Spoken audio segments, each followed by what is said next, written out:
Hey everyone, it's Jen with Timeline Tarot, and this is your total lunar eclipse tarot reading. The total lunar eclipse will be taking place on March 14th at the same time as our full moon in Virgo is taking place. I wanted to do this reading a little bit differently than some of the other tarot readers on YouTube.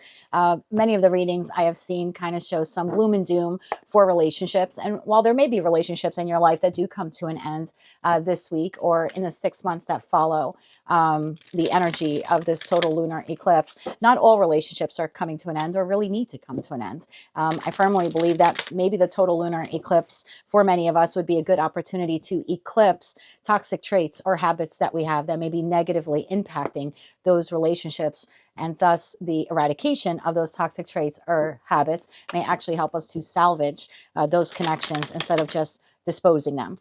So this reading could be a little bit of a trigger warning. I've done a practice reading here on myself several times, as well as for my good friend Ariana.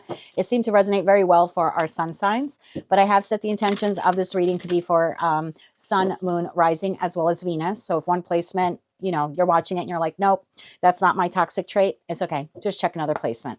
If you're not sure what your placements are, in the description box below is a link where you can obtain your free birth chart. Take a look at that site and then just come back here and watch the timestamp for the respective placement or placements that you wish to view. I'm going to begin with Aries, work my way around the zodiac wheel here, ending at Pisces. Timestamps, as always, will be in the description box below.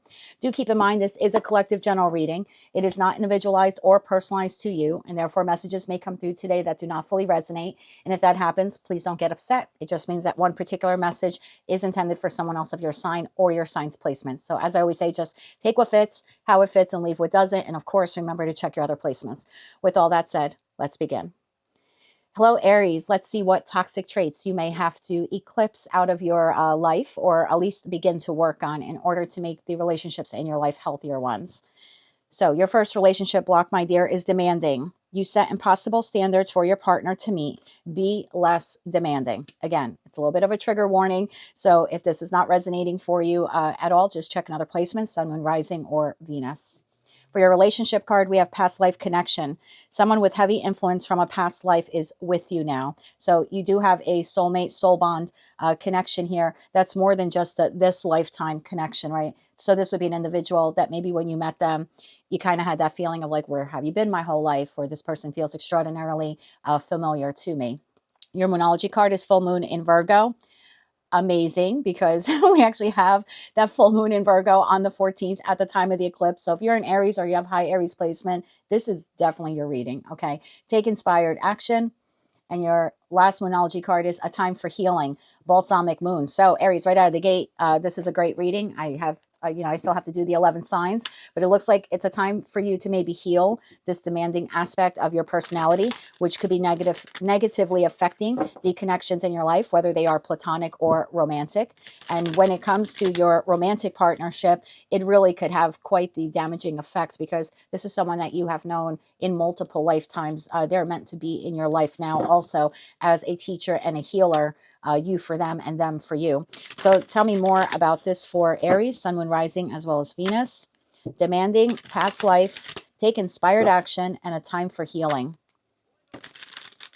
This could also be Aries, you could be in Aries where you set these goalposts or mileposts for your partner. Oh, and my phone just went off, so I'm going to take that as confirmation. So if you've heard that, I feel like this message is for you.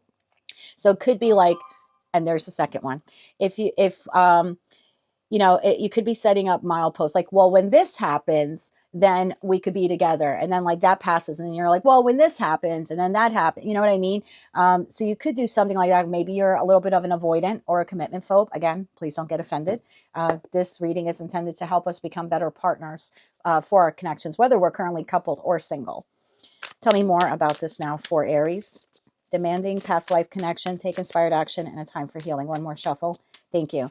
Demanding, clarified by the Star, which clearly now is something you need to heal. Past life connection, Page of Pentacles, take inspired action, Ace of Swords, and a time for healing, the Balsamic Moon, Fool. Time to take a chance to do this, to heal this one aspect here within yourself. Star card, further clarified by Page of Wands, Page of Pentacles here, clarified by Page of Cups. Ace of Swords, clarified by the Three of Pentacles, and the Fool card, clarified by the Wheel of Fortune. Bottom of the deck, my friends, we have Six of Pentacles, Seven of Pentacles, and the Knight of Wands. That's followed by the Five of Cups, Ten of Pentacles, and the Two of Wands, and then the Hierophant. So maybe for some of you, you set up these goalposts. Maybe you are a commitment phobe. Maybe you've been burned a lot in the past and you're afraid that your current partner or maybe a future partner will repeat behavior that maybe they did in the past or that other lovers did in the past. And that might make you a little resistant to connecting with someone, right? It's the, I don't want my heart to be broken again, or I don't want to feel disappointment again, or I just don't want to argue again. Again, whether it's in a current relationship or something in the past you just don't want repeated. So there is something here that you need to discover ways, Page of Wands to the Star card, on how to heal this demanding aspect of your relationship personality. And this could also play out with your friends, family members, colleagues, neighbors. Again, kind of like making demands, right? Well, when they do that, then I'll do this. Or when we get to this point, then we can, take the relationship to a higher level of commitment. There definitely could be something like that here. But this is, if you're resonating with this message, then there's a need here for you to discover, Page of Wands, discover ways to heal this, because it's actually quite burdensome for your connections, whether they're platonic or romantic. Past life connection. Someone with heavy influence from a past life is with you. That was clarified by Page of Pentacles and the Page of Cups. So this could be, again, friend, family member, lover. You already know this person. They're already in your life. You already have contact with them. This person has been around a long time. Pentacle energy. And Page of Cups, for many of you, this is someone that you exchange love with on a regular basis. And if you don't know this person yet, then you're about to meet them. If you're a single Aries and you're like, I really haven't had that connection, then page to page energy could also mean that this is the next person coming into your life, or this person is on your destined path. You'll definitely know when you meet them because they will feel extraordinarily familiar to you. Full moon in Virgo, take inspired action. Ace of Swords and Three of Pentacles. Take the inspired action to have clarity when it comes to this negative attribute that you have, or this toxic pattern that you have. See it very clearly and then pour in Pentacle energy, time, love, money, commitment, etc. to change this. Now, I'm not saying that this will fix all of your relationship problems, but it would fix a great deal of them, especially for those of you that struggle to get to a higher level of commitment. A time for healing is clarified by the Fool and the Wheel of Fortune. This, if anything, personifies to be the message of like, it's time to do this. It's time to heal this within yourself so you can trust love again. And again, whether you currently have someone in your life or not, it's like Wheel of Fortune, the time is now. So if you do put energy and commitment into eradicating or eliminating this toxic trait, you will see either your current connection or your next connection. And again, let me pluralize that, connections, because I mean, for some of you, this isn't just love related. So, it could be with friends and family members, but this would be the opportune time for you to have a new beginning in the way you show up in relationships. Six of Pentacles, Seven of Pentacles, Knight of Wands. Take an inspired action little by little by little. We start at the page, we get to the Three of Pentacles. It's like the energy is gaining momentum here. So the more you take inspired action to invest in healing this negative attribute, and maybe for some of you it goes back to childhood. In the photo appears here, there's like a mother holding a child. So maybe for some of you, it even goes back to childhood. But Five of Cups, you kind of have to leave this personality trait or toxic pattern in the past. So then, because, in the typical Rider-Waite-Smith tarot deck, there's 3 cups that are spilled over. And the 2 cups that are standing behind the individual is the Two of Cups, right? The 2 cups of love. So eradicating this type of behavior would actually allow love to flow into your heart and into your life more. So I love this. Great way to start this reading. That is what I have for you, Aries, and all Aries placements. Time to nix. Time to nix to eradicate the demanding aspect of your personality. So again, you can allow love to flow to you and through you. If you like this message, it resonates with you, or you wish to claim all or part of it, please be sure to click like, share, and subscribe. And until I read for you again, Aries, I am wishing you light, love, and peace. Hello, Taurus. Let's see what negative attributes you can eradicate, or at least begin to work on eradicating from your life in the hopes of it improving all of your connections, both platonic and romantic. Your relationship block, we have too busy. You use being busy as an excuse not to date or open up to others. You must make time for a partner, or maybe even the current partner you have. So for some of you Taurians, you could be, and not saying that you're not busy, because we know Taurus is the backbone of the zodiac, but you could put too much emphasis on work as an excuse to maybe not spend as much intimate or quality time with your partner. And again, not saying that you're not busy, you are, but that could be the excuse you use to maybe not get too emotionally close to someone. Your love connection here is divine counterpart, a divine connection sent to you from your angels. Could be one that you currently have, could be a future one that you're about to meet. We'll see how tarot clarifies that all for you. Your Moonology card, new moon in Scorpio, go deeper. So there's definitely a need here for the Taurian collective to connect more with their emotional self, right? Instead of being too busy, which could kind of be a block or an obstacle to love, actually opening yourself up and making the time necessary to deepen your connections, go deeper. And your other Moonology card is luck is on your side, new moon in Sagittarius. Sagittarius is all about seeing the bigger picture. And ironically enough, we have eclipses depicted here on both of these cards. So if you're resonating with this, Taurus, again, could be a little bit of a trigger warning. I'm saying that to all signs, but these readings are intended to help us show up better in the world and to be better individuals in all of our connections, platonic or romantic. So yeah, some of you could use the excuse, I'm too busy to make friends, or I wouldn't have time for a relationship. Or if you're in a relationship, I don't have time to go on a date or be intimate with my partner or see them very often. There's something like that here at play. And I feel like, again, I'll see how the cards come out, but I kind of feel like it's preventing you from either being with a divine counterpart if they're currently in your life or meeting a divine counterpart in the future. Bottom of the deck, we have Knight of Pentacles. So there's a need here for the Taurian collective, Sun, Moon, Rising, as well as Venus, to put some pentacle energy into healing this side of themselves. And if you're willing to put in the work, luck is on your side. This is an attribute within yourself that you can change. Tell me more about this for Taurus. We just saw the Nine of Swords. We'll see if that comes out again. Tell me more about this for Taurus, please. Sun, Moon, Rising, as well as Venus. Too busy. Divine counterpart. Go deeper, and luck is on your side. One more shuffle now, please, and thank you. Too busy is clarified by the Moon. Divine counterpart, clarified by Justice. Go deeper, clarified by the Chariot. Luck is on your side, clarified by Page of Pentacles. The Moon is further clarified by the Eight of Cups. Justice, clarified by the Six of Wands. The Chariot, clarified by the Ace of Wands. And the Page of Pentacles is clarified by the Seven of Pentacles. Bottom of the deck, my dear, I'm just going to move these out of the way.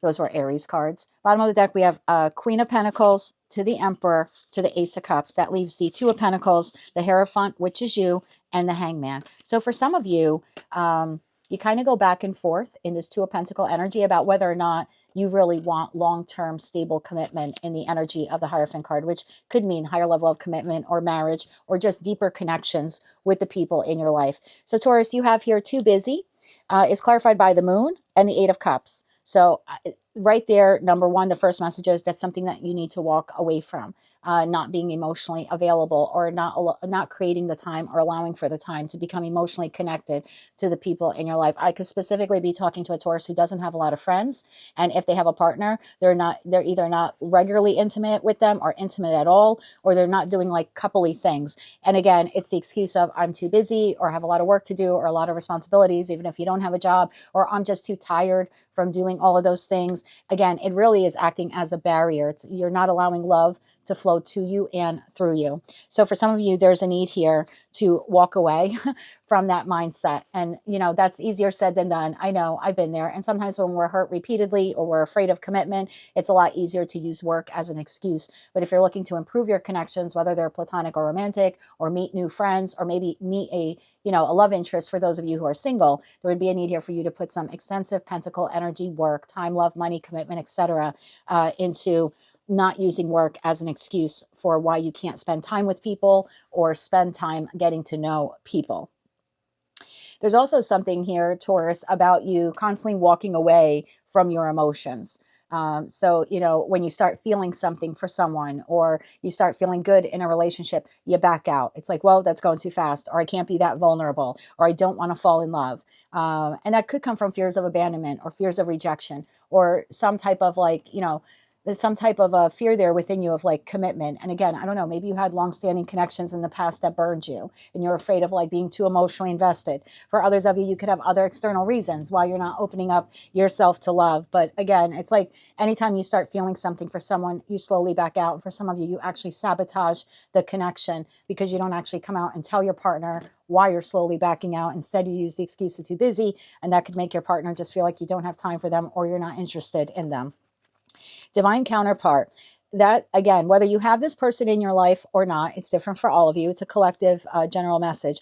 But your karmic lesson here, in order to have victory in love with a divine counterpart, whether they're currently in your life or not, would require you to understand unconditional love, to know it, to be it, to feel it, and to allow yourself to receive it as well.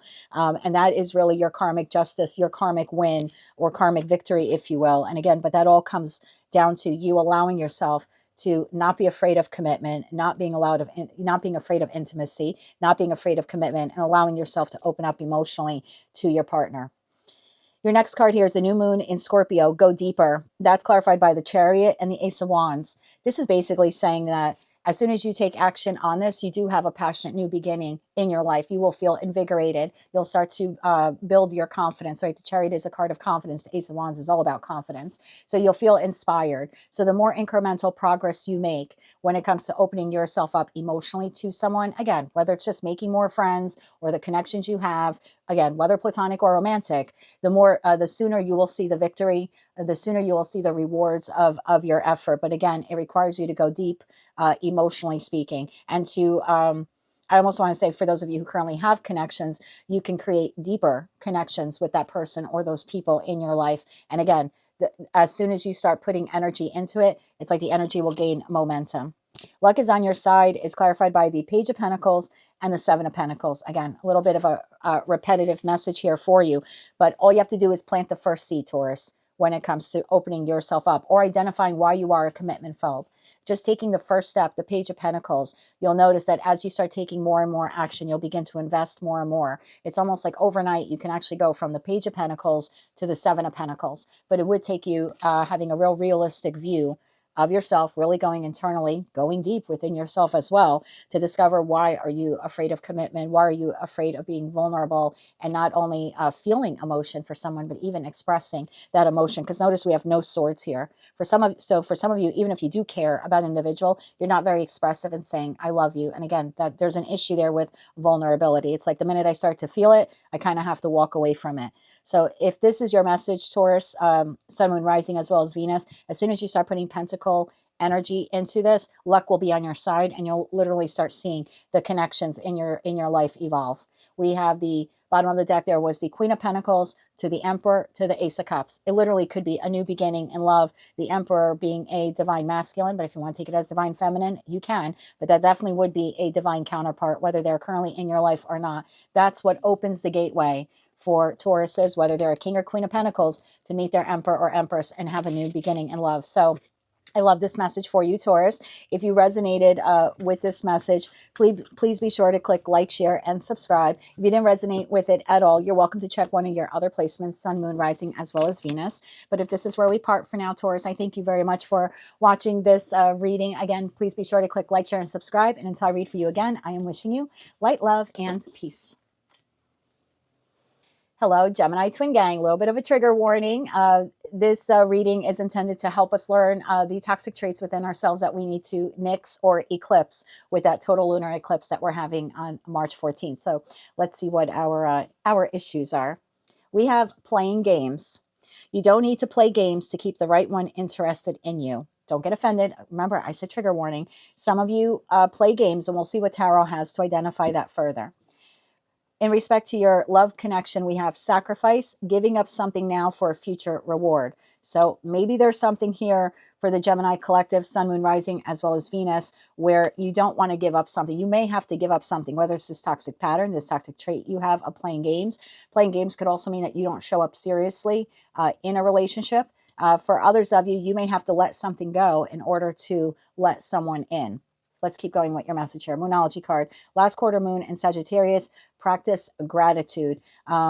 Sagittarius is our opposite sign. Where Gemini, we look at all the little details of something. Sagittarius is all about seeing the bigger picture. So maybe for some of you, you need to see the relationships in your life, whether they're with friends, family members, colleagues, coworkers, neighbors, lovers, you name it, to practice gratitude, really see that relationship instead of looking at all the details where this person's not doing right by me and, they said this and I feel slighted. Look at the bigger picture and just, find all the good points of that person and the good things that they bring into your life or the good things that they have done to you and done for you and have gratitude for that as opposed to maybe like picking someone apart for like the little things. Again, I said trigger warning, so don't get upset. Confidence is your key to success. New moon in Leo. I've been saying this for a lot of the readings, and I think for Gemini in particular, I think that Lionsgate is just, it'll be like immensely thrilling in a very good way for the Gemini collective. So let's get into tarot now. Tell me more about playing games, sacrifice, practicing gratitude, and confidence is your key to success. New moon in Leo. And you know, Gemini, if you're, let's say this is love related, right? Because that's, let's be honest, that's why most people watch tarot, but take it how it resonates to you. If you're not confident in a relationship, right? And it says here, confidence is your key to success. But if you're not confident in a relationship and you don't believe that it can go the distance, you may be prone to playing games in order to keep that person, or maybe continually doing things or wording things in conversations a certain way to get that person to like show that they love you or that they're loyal to you or that they want you or they're choosing you. You know what I mean? But if you actually had confidence in the connection, and I'm not blaming you why the confidence is there or not, but this is an aspect of ourselves we need to heal. If we were truly confident in our connections, we wouldn't have to play games. So let's see what tarot has here for us. Tell me more about this for Gemini, Sun, Moon, Rising, as well as Venus. Playing games, sacrifice, practice gratitude, and confidence is your key to success. One more shuffle. Thank you. First card out, we have Two of Wands. Sacrifice, clarified by Four Pentacles. Gemini is holding on to something they need to let go of. Practice gratitude, clarified by the Sun. Wow. Confidence is your key to success. The Knight of Pentacles. Two of Wands, further clarified by the Ten of Swords. Four Pentacles, clarified by the King of Cups. Look at that. The Sun card, clarified by the Six of Cups. And the Knight of Pentacles, clarified by the Five of Cups. There's definitely something here you need to let go of, Gemini. Bottom of the deck, we have Judgment. There you go. The Empress and the King of Swords. I love this. You have Nine of Cups to the Knight of Cups to the Ace of Pentacles. So, Gemini, whether you're currently partnered or not, your key here for a healthy relationship is when you're at a crossroads in a connection, okay? Maybe you feel that your partner is unresponsive. Maybe you feel that they're not communicating or not saying things to you that you need to hear or you want to hear in that moment. And look, I get it. I just had this conversation with my love yesterday, actually. And I had said to him, you know, partners give one another assurance and reassurance all the time. And it's not that we do and say things needing that reassurance, but it sure is nice to receive it. And so I said to him, you know, when you say I love you, I say I love you back, right? I say I love you too. And you say I miss you, and I say I miss you too. And so that's me giving you assurance that I feel the same way about you as you do about me. I don't make you wait 4 hours. I don't make you hoot, holler, beg, and scream for it, right? If you say you're not feeling well, I say, oh, I'm so sorry. I'd like to take care of you. Or, you know, sometimes his legs hurt after he does a lot of yard work. And I'll be like, I'm so sorry. Let me give you a massage. Or I'd love to give you a massage, you know? So there's something like that here, Gemini, that some of you sometimes your relationship is going well. And this could be with friends and family members, colleagues, again, taking out resonates. But sometimes then you sort of get to this crossroads where you're like, I'm waiting, right? And the Two of Wands, the person is waiting here. I'm waiting. I don't know what direction to go in. I don't know what to do next. And so you may play games. And again, that could be like carefully worded questions, all designed to get a particular response of assurance from your person. And then if your person doesn't say what you want them to say, it actually ends up in Ten of Swords. You feel heartbroken, you feel betrayed, the conversation escalates, it becomes an argument. So take it how it resonates to you, but for an air sign, we should be practicing our communication better. And maybe that comes from not having confidence in our connections, but then we need to address that lack of confidence in the connection in a different way, because our partners might look at it like, you know, it's like we're looking at it like, well, I needed assurance. So I said blank, hoping, wanting, needing you to say so-and-so in return. But if they don't say it, then it escalates and it becomes an argument or a problem in the relationship. You're looking at it like, well, I did that to get assurance. Your partner's looking at it like you're playing games. Just tell me what you need from me and I'll deliver. And that was basically the conversation that we had yesterday. So interesting that that came up in the collective read. Your next column here, you have sacrifice, giving up something now for a future reward. You have Four of Pentacles and the King of Cups. It's a collective reading, so I'm not going to go down this rabbit hole. You're holding on to something, and that is preventing you from actually having true unconditional love like a King or Queen of Cups could give you. So whether you are currently partnered or not, there's something you don't want to give up on.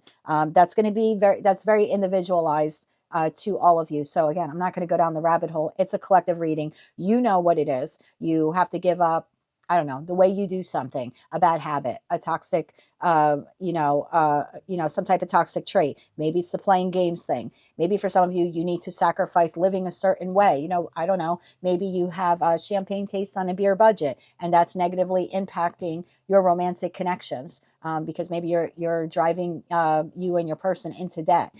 Maybe for some of you, you need to give up one relationship to be in another. Again, it's different for all of you, but you're holding on to something which is preventing a love to flow to you and through you. Practice gratitude. The Sun and the Six of Cups. I love this. This is exactly what I was saying in the beginning. All of your soulmate, soul bond connections, friends, family members, neighbors, etc. I tell you, I've got neighbors that live to the right of me, and I can probably, and I'm sure they're watching this video at this point, so sorry. But there have been times over the years that I've lived here, the last 4.5, 5 years, that there are certain little things they do, and I'm a Gemini, so I look at the details, that I am really like, oh my God, I wish they would just move, or they're renters. I wish they would just find another place to live. I can't stand these people. But the fact is, if I looked at it from a bigger picture, just because I don't get along with them, because maybe they walk their dog on my property, that kind of thing, they're the people that look after my home and my packages when they know that I'm gone for the day or a couple of days because I went to the beach or I went away.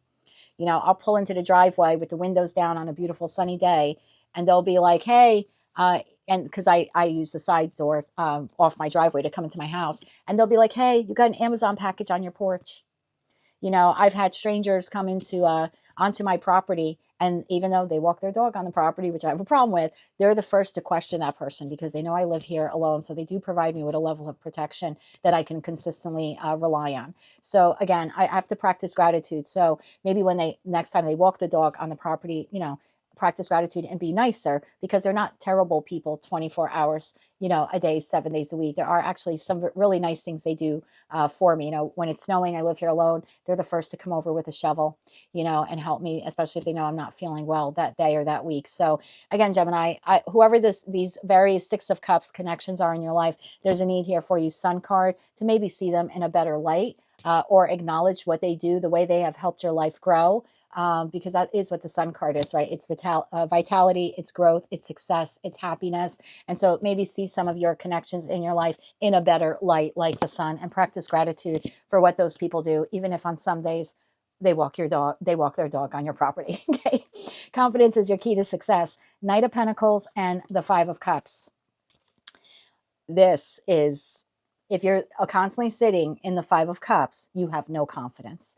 If you constantly think that that connection is going to end with that friend, that family member, that lover, then you're lacking confidence. So there's a need here for the Gemini collective, Sun, Moon, Rising, as well as Venus, to start putting some serious long-term pentacle energy into raising their vibration, raising their confidence level, and to stop living in a state of the world is about to, fall apart around me type of thing. Existing in this doom and gloom of the Five of Cups energy of this person's always going to leave me, or I'm never going to meet anyone. Again, we've gone down this rabbit hole in our readings before that. Never, never land. You really need to start putting some pentacle energy into that. And the best way that you can do that is start raising your vibration and working on your own self-worth. And then you will see that as your confidence rises, confidence then becomes your key to success. And then you'll be less prone to maybe playing games in your connections. Bottom of the deck, Judgment to the Empress, to the King of Swords. I love this. Making the judgment call to say I'm going to birth the way I do relationships differently. I will begin to practice gratitude. I'm going to learn to let go of the things so I can have the future reward of unconditional love. And when I'm at a crossroads with my person or my friend or my family member, instead of playing games to see if they're interested in me or we're on the same page, I'm just going to, King of Swords, speak in a more effective manner towards them instead of playing games. So I like this. I feel like this ushers in for you the Nine of Cups, your wish fulfillment, and in all of your connections, not just your love connections. I just feel like you pouring into yourself, again, Nine of Cups energy will increase your confidence. But you, again, if you want, it's a little bit of a trigger warning, but not playing games, sacrificing what you have to sacrifice now. Maybe for some of you, I'm going to be honest with you. I do a lot of these personal readings, and a lot of you Geminis, you kind of just want to sit home and you're hoping that, your person just shows up at your door and rings your doorbell. You're going to have to let go of that. Yeah, you're a prize. Absolutely. You're an empress, you're an emperor, or you have the ability to become that. Absolutely. But if you're not vulnerable and put yourself out there, you're not going to meet your King or Queen of Cups. So maybe for some of you, you need to let go of that. like of the fear of actually getting out there and meeting someone, and just like do it, right? Put Ceres Pentacle energy into doing it, and don't constantly exist in I'm never going to meet the right person, or what's the point of meeting them? It'll just end up in heartbreak. So definitely a need here for the Gemini collective to raise their confidence, stop playing games, recognize something in their life they need to give up now in order to have a future reward. And in all of your connections, practice gratitude and see the best in people. That is what I have for you, Gemini. That wasn't too bad. I think we did okay. But that is your total lunar eclipse reading for March 14th. If you like this message, it resonates with you, please be sure to click like, share, and subscribe. If it did not resonate with you, or you just want to see what your other messages are, be sure to check out your sun, moon, rising, as well as your Venus. But if this is where we part for now, Gemini, thank you for watching this reading. And until I read for you again, I'm wishing you light, love, and peace. Hello, Cancer. A little bit of a trigger warning. This reading is intended to help all of us become better at our connections. So in this total lunar eclipse, we have the opportunity to remove maybe blocks and challenges that we bring to our connections, whether they're platonic or romantic. So don't get offended. And if it doesn't resonate at all, just check another placement. You have love sucks. You have stopped believing in love. Let yourself heal so you can be open again. Your relationship card is denial. Failure to accept the situation, unhealthy cycles, or addictions. Your Moonology card here is full moon in Gemini. Embrace the flow of life. Love that. And your other Moonology card here is conclusions are within reach. Full moon eclipse. This total lunar eclipse actually is a full moon eclipse because we have a full moon in Virgo on the 14th. And that's exactly when the total lunar eclipse is happening as well. Let's get into your deck of cards here. So for some of you Cancerians, you have had heartbreak. Maybe a string of relationships in your life haven't worked out, or maybe you just had a big ending in one. And this could be with friends, family members, lovers. I'm reading for so many of you, so just take it how it resonates to you. But the disappointment and the heartaches that you have experienced in relationships may have some of you feeling like, I don't want to do this again. I never want to be vulnerable again. I don't want to open up to love again. I don't even want to meet new friends, right? Every friendship I have ends up in a loss for me of some kind. So there could be something like that here, like blocking. Notice his hands are like very Two of Swords here in this card. So some of you are like blocking new love from coming in. There's a need here for you to embrace the flow of life. Like what's meant to come to you, let it come, and whatever has to go, let it go type of feeling. Bottom of the deck, we have Judgment. There you go. Tell me more about this for the Cancerian collective, Sun, Moon, Rising, as well as Venus. Love sucks, denial, embrace the flow of life, and conclusions are within reach. One more shuffle. Thank you. Love sucks. I'm just going to say stinks. Love stinks, clarified by Page of Wands. Denial, clarified by Page of Cups. Embrace the flow of life, clarified by the Three of Swords. Conclusions are within reach. Temperance. I love that you have Archangel Michael here by your side, guiding you through this. You may want to Google some prayers or things that you can say to Archangel Michael, particularly for those of you where you're still impacted by this Three of Swords. Page of Wands, clarified by the Knight of Wands. Page of Cups, clarified by the Queen of Cups. Look at this incremental process once we begin to accept and let go and then open our heart again. Three of Swords, clarified by Two of Cups. Oh my God, I can't believe this. And Temperance, clarified by the High Priestess. Wow. Bottom of the deck, you have Nine of Cups, King of Wands, and that Judgment card wants to show itself again. And that now leaves the Three of Cups, the Seven of Wands, and the World here at the bottom of the deck. So yeah, you've had some big endings in your life. You may have had a lot of people very close to you pass away. It's left a hole in your heart. For others of you, you could have had a string of friendships or family connections or even lovers where it's not just that the relationships ended, it's like how they ended, right? This person has their head in their hand. This isn't a mutual parting of ways. So I'm getting the feeling here that for a lot of you, you feel like betrayed or backstabbed when someone leaves your life. Like you lose a friend, it's not because they moved across the country or other side of the world and over time you lost connection. It's like they effed you over in some way, right? There's some sort of Seven of Swords behavior on it. And for others of you, definitely could be love related where you feel trapped in fear, not wanting to open up yourself to love again because someone very significant to you who you had a lot of love for betrayed you in some way.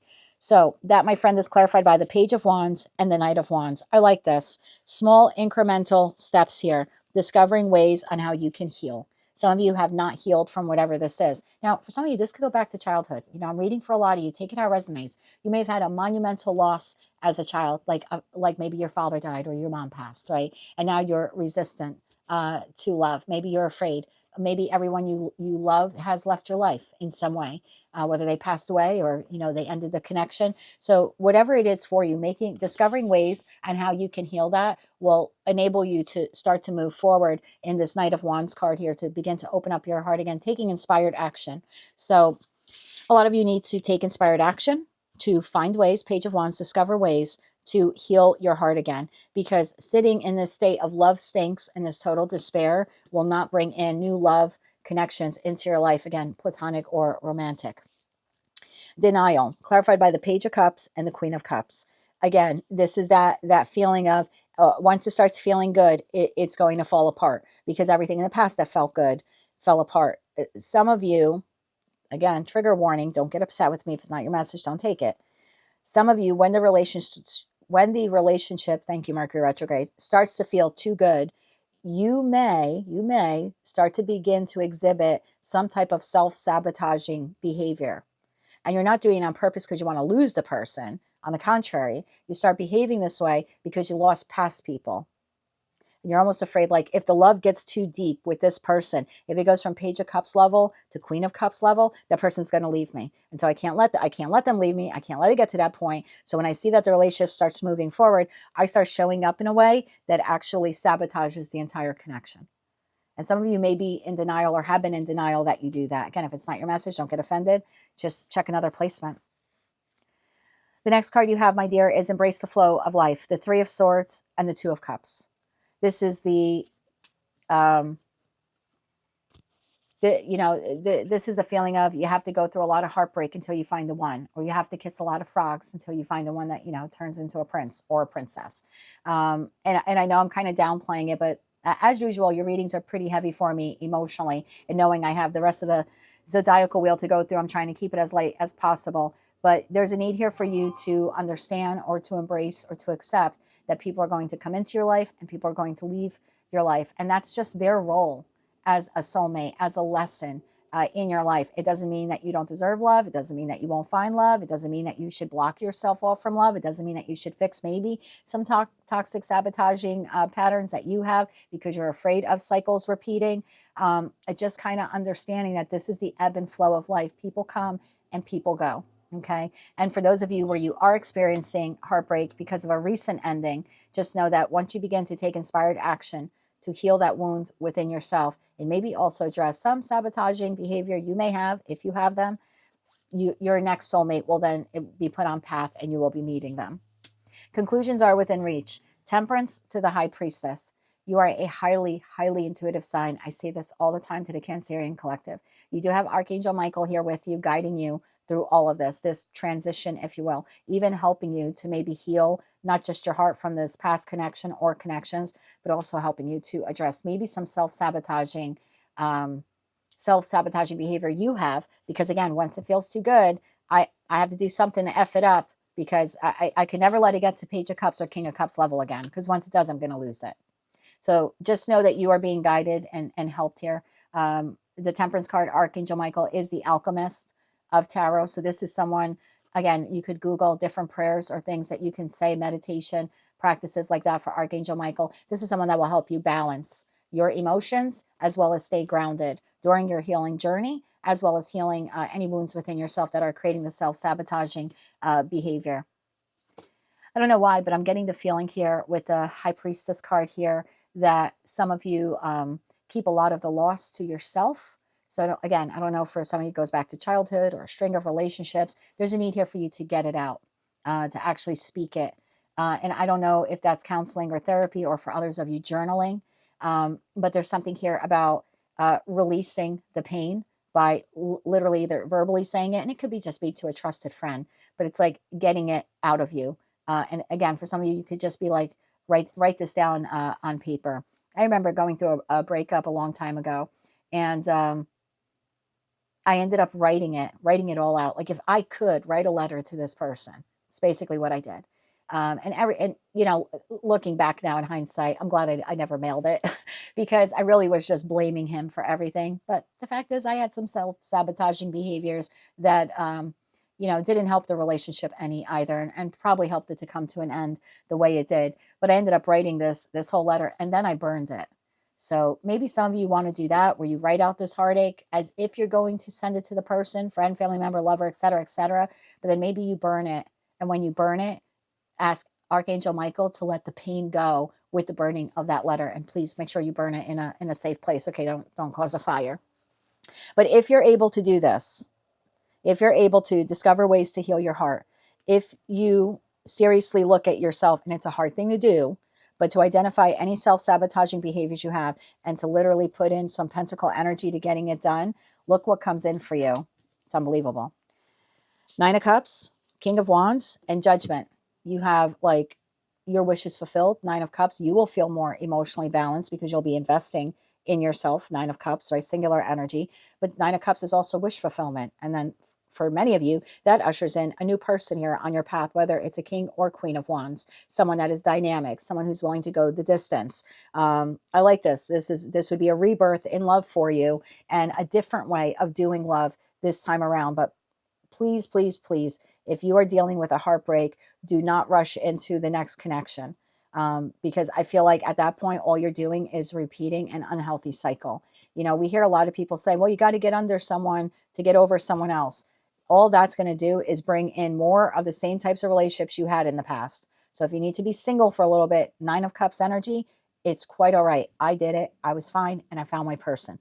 You can do the same thing. And he's amazing. I would not have found him had I just rushed from one, you know what I mean? One to another to another. So if you're doing that, please don't. And I know if you're doing it, be honest with yourself and say, wow, they've all ended. Every time I've done that, the relationship crashes and burns, of course, because you're not healing the heartache from the past. So take this time to heal the heartache. So when that 2 of Cups, that King or Queen of Wands comes in, you'll be doing love right. You'll be more vulnerable. You'll be the alchemist, right?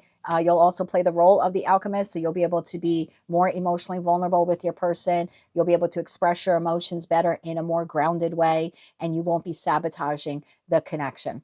So that's what I have for you. That's your total lunar eclipse. Eclipse the heartache out of your life once and for all. Discover ways on how you can do it. For me, the letter burning was a great exercise.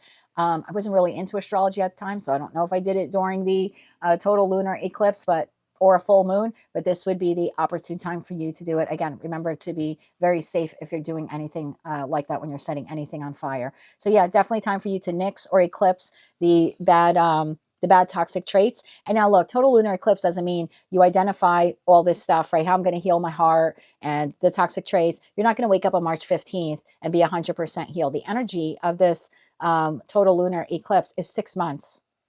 So this is like during the course of the next 6 months, heal your heart. That doesn't mean you have to wait 6 months to get into a connection. You'll know when you're ready, but definitely take up to the next 6 months to work on any self-sabotaging behavior. So when the next soulmate, soul bond connection comes in, whether friend, family member, lover, they're here to stay in your life, okay?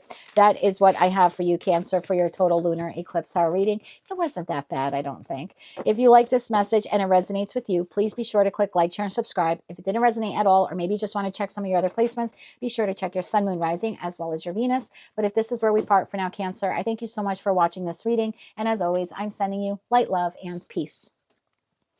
Hello, Leo. I'm going to give you the same trigger warning I've given everyone. The purpose of this reading is to give all of us the insight required to look at maybe toxic traits or patterns that we have within us that we can eclipse, nix, eradicate, get rid of over the course of the next 6 months, utilizing the energy of the total lunar eclipse on March 14th to do that so that we can show up in a better, healthier way in all of our connections, platonic and romantic. So let's see what we have for you. We have being a victim.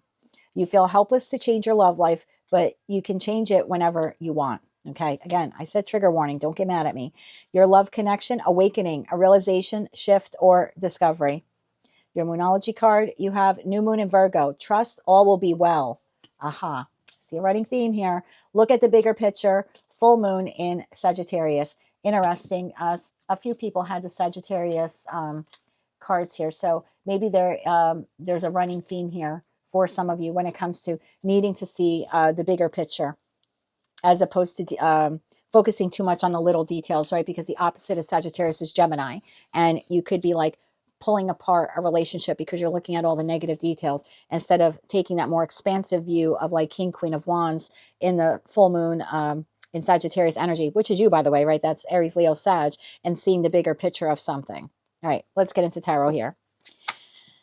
So again, some of you, Leo, Sun, Moon, Rising, as well as Venus, you feel helpless to change your love life, but you don't do the things necessary to change it. So in other words, I could be speaking to a Leo where you're like, I'm never going to find anyone, never going to find anyone. But then you aren't vulnerable to get out there and actually really meet people. I don't just mean like create a dating profile and never go back to it again. It's putting significant pentacle energy into that dating profile or getting out in the 3D world. I get the feeling here, maybe for one person watching, you really want to meet someone. You go to one bar or one restaurant or one wherever, you don't find anyone, or maybe you go twice, you don't find anyone, you're like, I give up. That's not really putting pentacle energy, but then it does allow you though to play victim and say, I just can't find anyone. Sure you can. You're just not putting enough effort into finding the person. For others of you, you could actually show up in your connections as a victim, like when you're not getting your way in a relationship. Let's see what this is all about. Bottom of the deck, Ace of Cups. So this would be, if you're able to eclipse this, utilizing the energy of the total lunar eclipse over the next 6 months period, it would strengthen your current connections. It would also usher in new connections in that Ace of Cups energy, whether platonic or romantic. But it could also be a new way that you show up in love. Tell me more about this for Leo, please. Sun, Moon, Rising, as well as Venus. Being a victim, awakening, new moon in Virgo, trust all will be well, and look at the bigger picture, full moon in Sag. One more shuffle. Thank you. Being a victim, clarified by the High Priestess. Awakening, clarified by King of Wands. There you are, my dear, whether you're masculine or feminine. Trust all will be well, Eight of Cups. Look at the bigger picture, the Empress. Wow. High Priestess, clarified by Seven of Pentacles. King of Wands, clarified by the World. Talk about an awakening. Eight of Cups, clarified by Justice. The Empress, clarified by Seven of Cups. Bottom of the deck, Seven of Swords. Four of Cups. Six of Wands. That leaves the Eight of Swords, Three of Wands, and Ace of Pentacles here at the bottom of the deck. So please don't get mad at me. And if it's not your reading, just check another reading, okay? Some of you, when you get hurt in a connection or you feel the connection is not growing, you become silent with your partner. You feel like you're being victimized by them, or they're taking advantage of you. And they may very well be. But it could be, maybe for some of you, you've had one, two, three, multiple people in your life show up in Seven of Swords behavior, lying, cheating, betrayal, infidelity, you name it, whatever Seven of Swords, however that resonates to you is different for all of you. But you might judge everyone in your life that offers you love by the standard of past people, meaning I'm not going to get too close to anyone because they're only going to end up doing Seven of Swords to me. For others of you, because of those past Seven of Swords experiences, the moment you get a little glitch in your relationship, whether it's a friend, family member, colleague, lover, etc., you go silent. You feel like you're being a victim, and then you go silent. And when you go silent, then you become hesitant to continue investing in the connection. That's actually quite damaging to the relationship. The opposite of that would be expressing in a careful way, right? Because you don't want this to blow up into Three of Swords, Five of Swords, Ten of Swords with this person, whoever they are. But the opposite of that would be to effectively communicate how you feel you've been slighted, or how you feel that maybe their behavior is mimicking behavior that you experienced in the past, either with them or with other people, as opposed to getting quiet and like playing the role of the victim. And you maybe you are, maybe you aren't, whether you are or not. The feeling here is like that's not the healthy way to address issues that you may have in a relationship, like keeping it all to yourself. Eight of Swords, it actually becomes damaging to the connection, because then you're mentally and emotionally just consisting in this negative thing of I'm a victim, it's happening again, they're doing it again. And because you're not actually vocalizing it and having the conversation, you're making things worse. And then the next thing you know, your, partner leaves the toothpaste cap off the toothpaste bottle and, off the toothpaste tube, and now all hell breaks loose in the house. But it's because you've been sitting in this I'm being victimized again mentality. Again, please don't get mad at me. All these readings are intended to help us. So yeah, in that respect, Three of Wands, there's a need here for you to discover new ways on how to communicate. Again, when you start feeling that victimization, like, okay, this person's doing it again, or they're doing something that I remember so-and-so did in the past. Instead of going silent and pausing on investing in the connection and withdrawing from it, literally like addressing it. Your second column here, you have awakening, a realization, shift, or discovery. Taking the inspired action as yourself, King or Queen of Wands here, to close the door on repeating that in all of your connections moving forward. So I could be speaking to a Leo where at work, every time you feel slighted by a colleague, boss, client, customer, etc., instead of, again, being non-emotional and effectively communicating the slights or asking for clarification, you just get quiet. So if you can take the inspired action to put an end to behaving that way, that actually will usher in stronger connections for you in the future. It also would resolve a lot of issues for you in those connections. Trust all will be well. Clarified by the Eight of Cups and Justice. Again, I get this feeling. Now, I'm not telling you to trust everyone blindly or to not look at the red flags or to not address the red flags. No, I'm telling you to address the red flags because some of you don't address them. You deal with them. You get quiet and you put up with them. And then that, the negativity within you starts to build up and build up. And like I said, the person leaves the cap off the toothpaste tube and all hell breaks loose. So again, I'm not telling you to just trust everyone or ignore the red flags, but trust all will be well. Not everyone who has left your life, Eight of Cups, and left you feeling abandoned or triggered some abandonment wounds, not everyone is going to treat you that way. So if I'm speaking to a single Leo, again, look for the red flags and address the red flags, of course, but don't automatically enter connections, platonic or romantic, automatically thinking that they're going to fall apart, because literally what you're doing is manifesting the relationship to fall apart. So yeah, maybe you are going out there and meeting people and you're like, well, I just can't find the one. Well, what's your mindset when you're going out there and meeting people? Are you assuming that they're all going to Seven of Swords you and eventually walk away like the last person? Instead, enter the new connection. Yes, aware, looking for red flags, but also trusting that all will be well. Believing that this relationship will be different than the others. Having some faith in your partner. Look at the bigger picture, full moon in Sagittarius, clarified by the Empress and the Seven of Cups. I love this because look at the Seven of Cups card in this deck, in the deck I use for you. The arms are open wide, right? Like look at the bigger picture as the Emperor or Empress. Again, instead of nitpicking on your partner or waiting for the last shoe to drop or the next shoe to drop or waiting for them to sabotage the connection or do you wrong or dirty the way they did in the past or the way other people did in the past, look at the bigger picture. Almost find gratitude in the person. I was saying this in one of the other readings. Maybe it was a Gemini reading. I don't remember. But sometimes we get so caught up on the little things that someone does to slight us that we don't literally take inventory of the good things they bring into our life. So for some of you, because you've been so hurt in the past or betrayed in the past, the minute your new person does something wrong, new friend, again, new neighbor, new lover, whatever, you're like, all right, I'm done. I'm getting quiet. I'm not communicating. I'm not investing anymore. This is the same crap I dealt with in the past. No, instead, look at the bigger picture. Is that person really mimicking that same behavior? Or are you allowing your unhealed wounds and insecurities from past trauma to affect how you're seeing this person? So instead of just shutting down or tolerating things until they get bad, look at the bigger picture. Look at, did that person really mean it that way? And if you're not sure, then ask for the clarification. But there's definitely a need here, like to not jump the gun or to not get so caught up on the little minute details.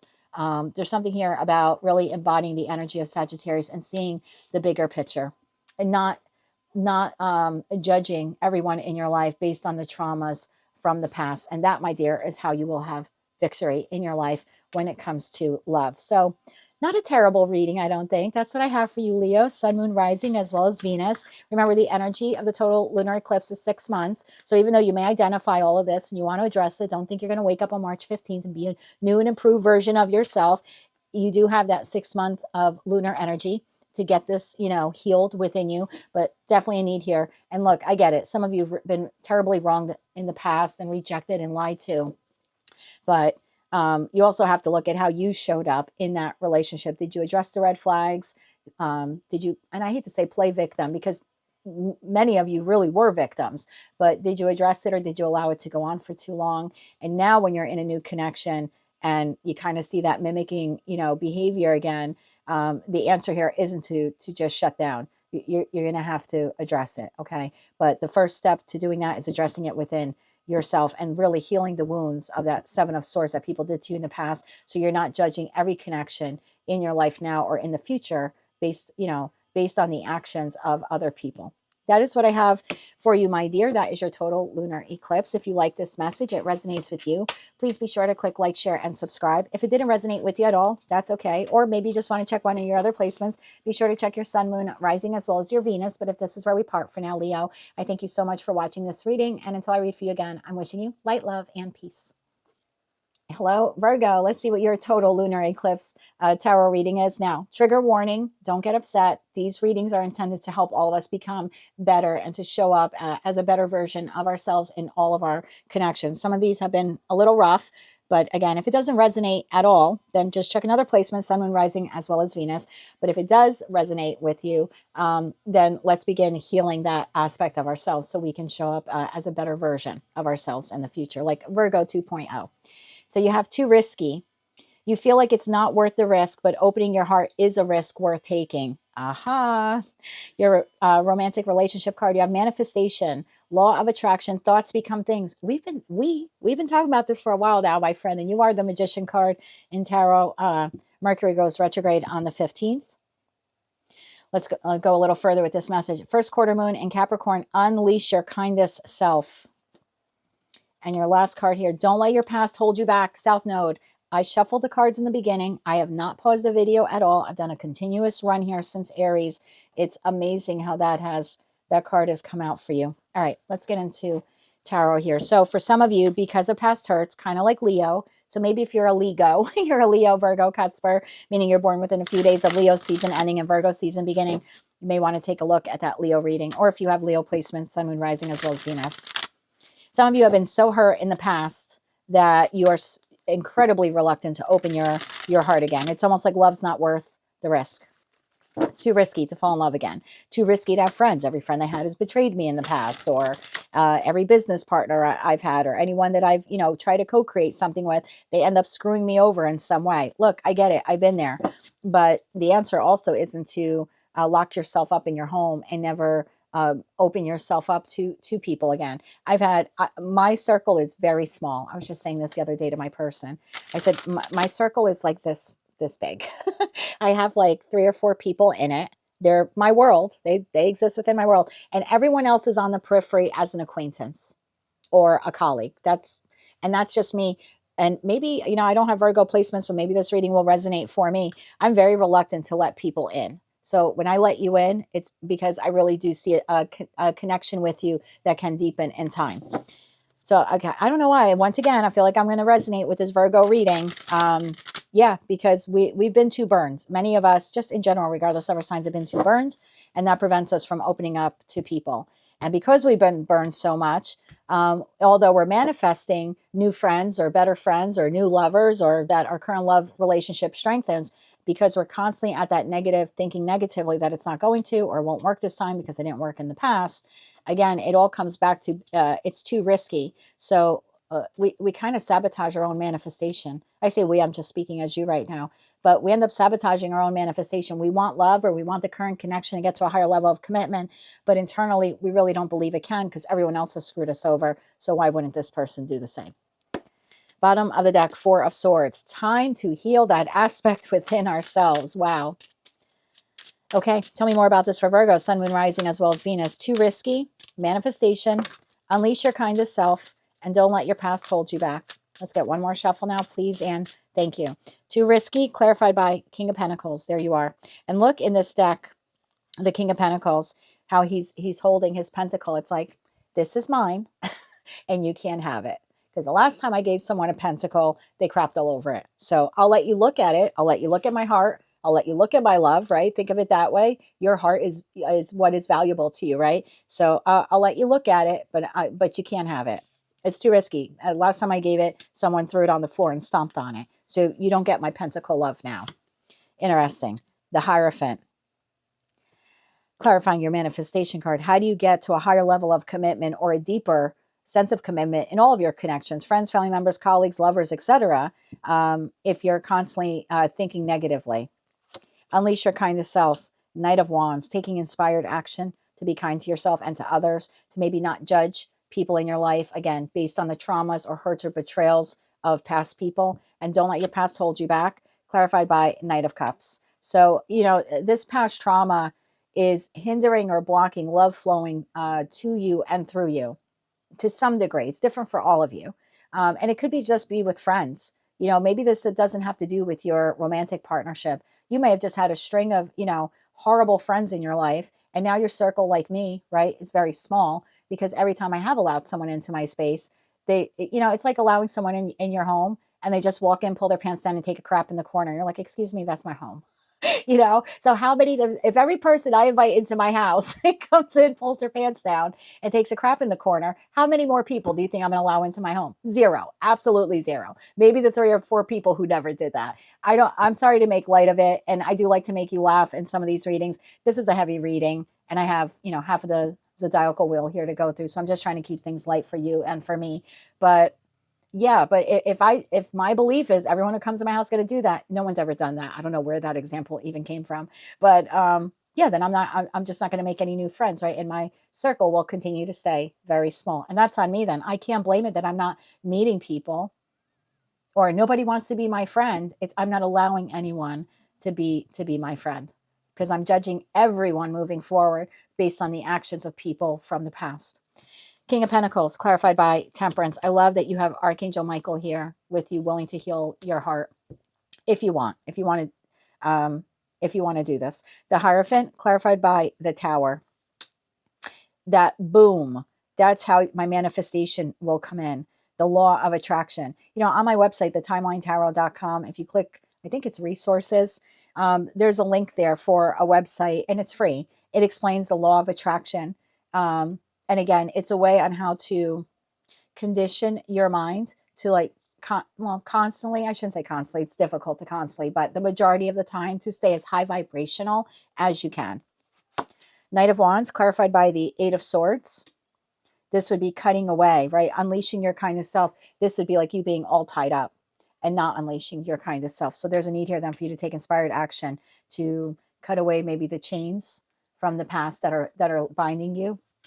And the Knight of Cups, clarified by the High Priestess. I love that.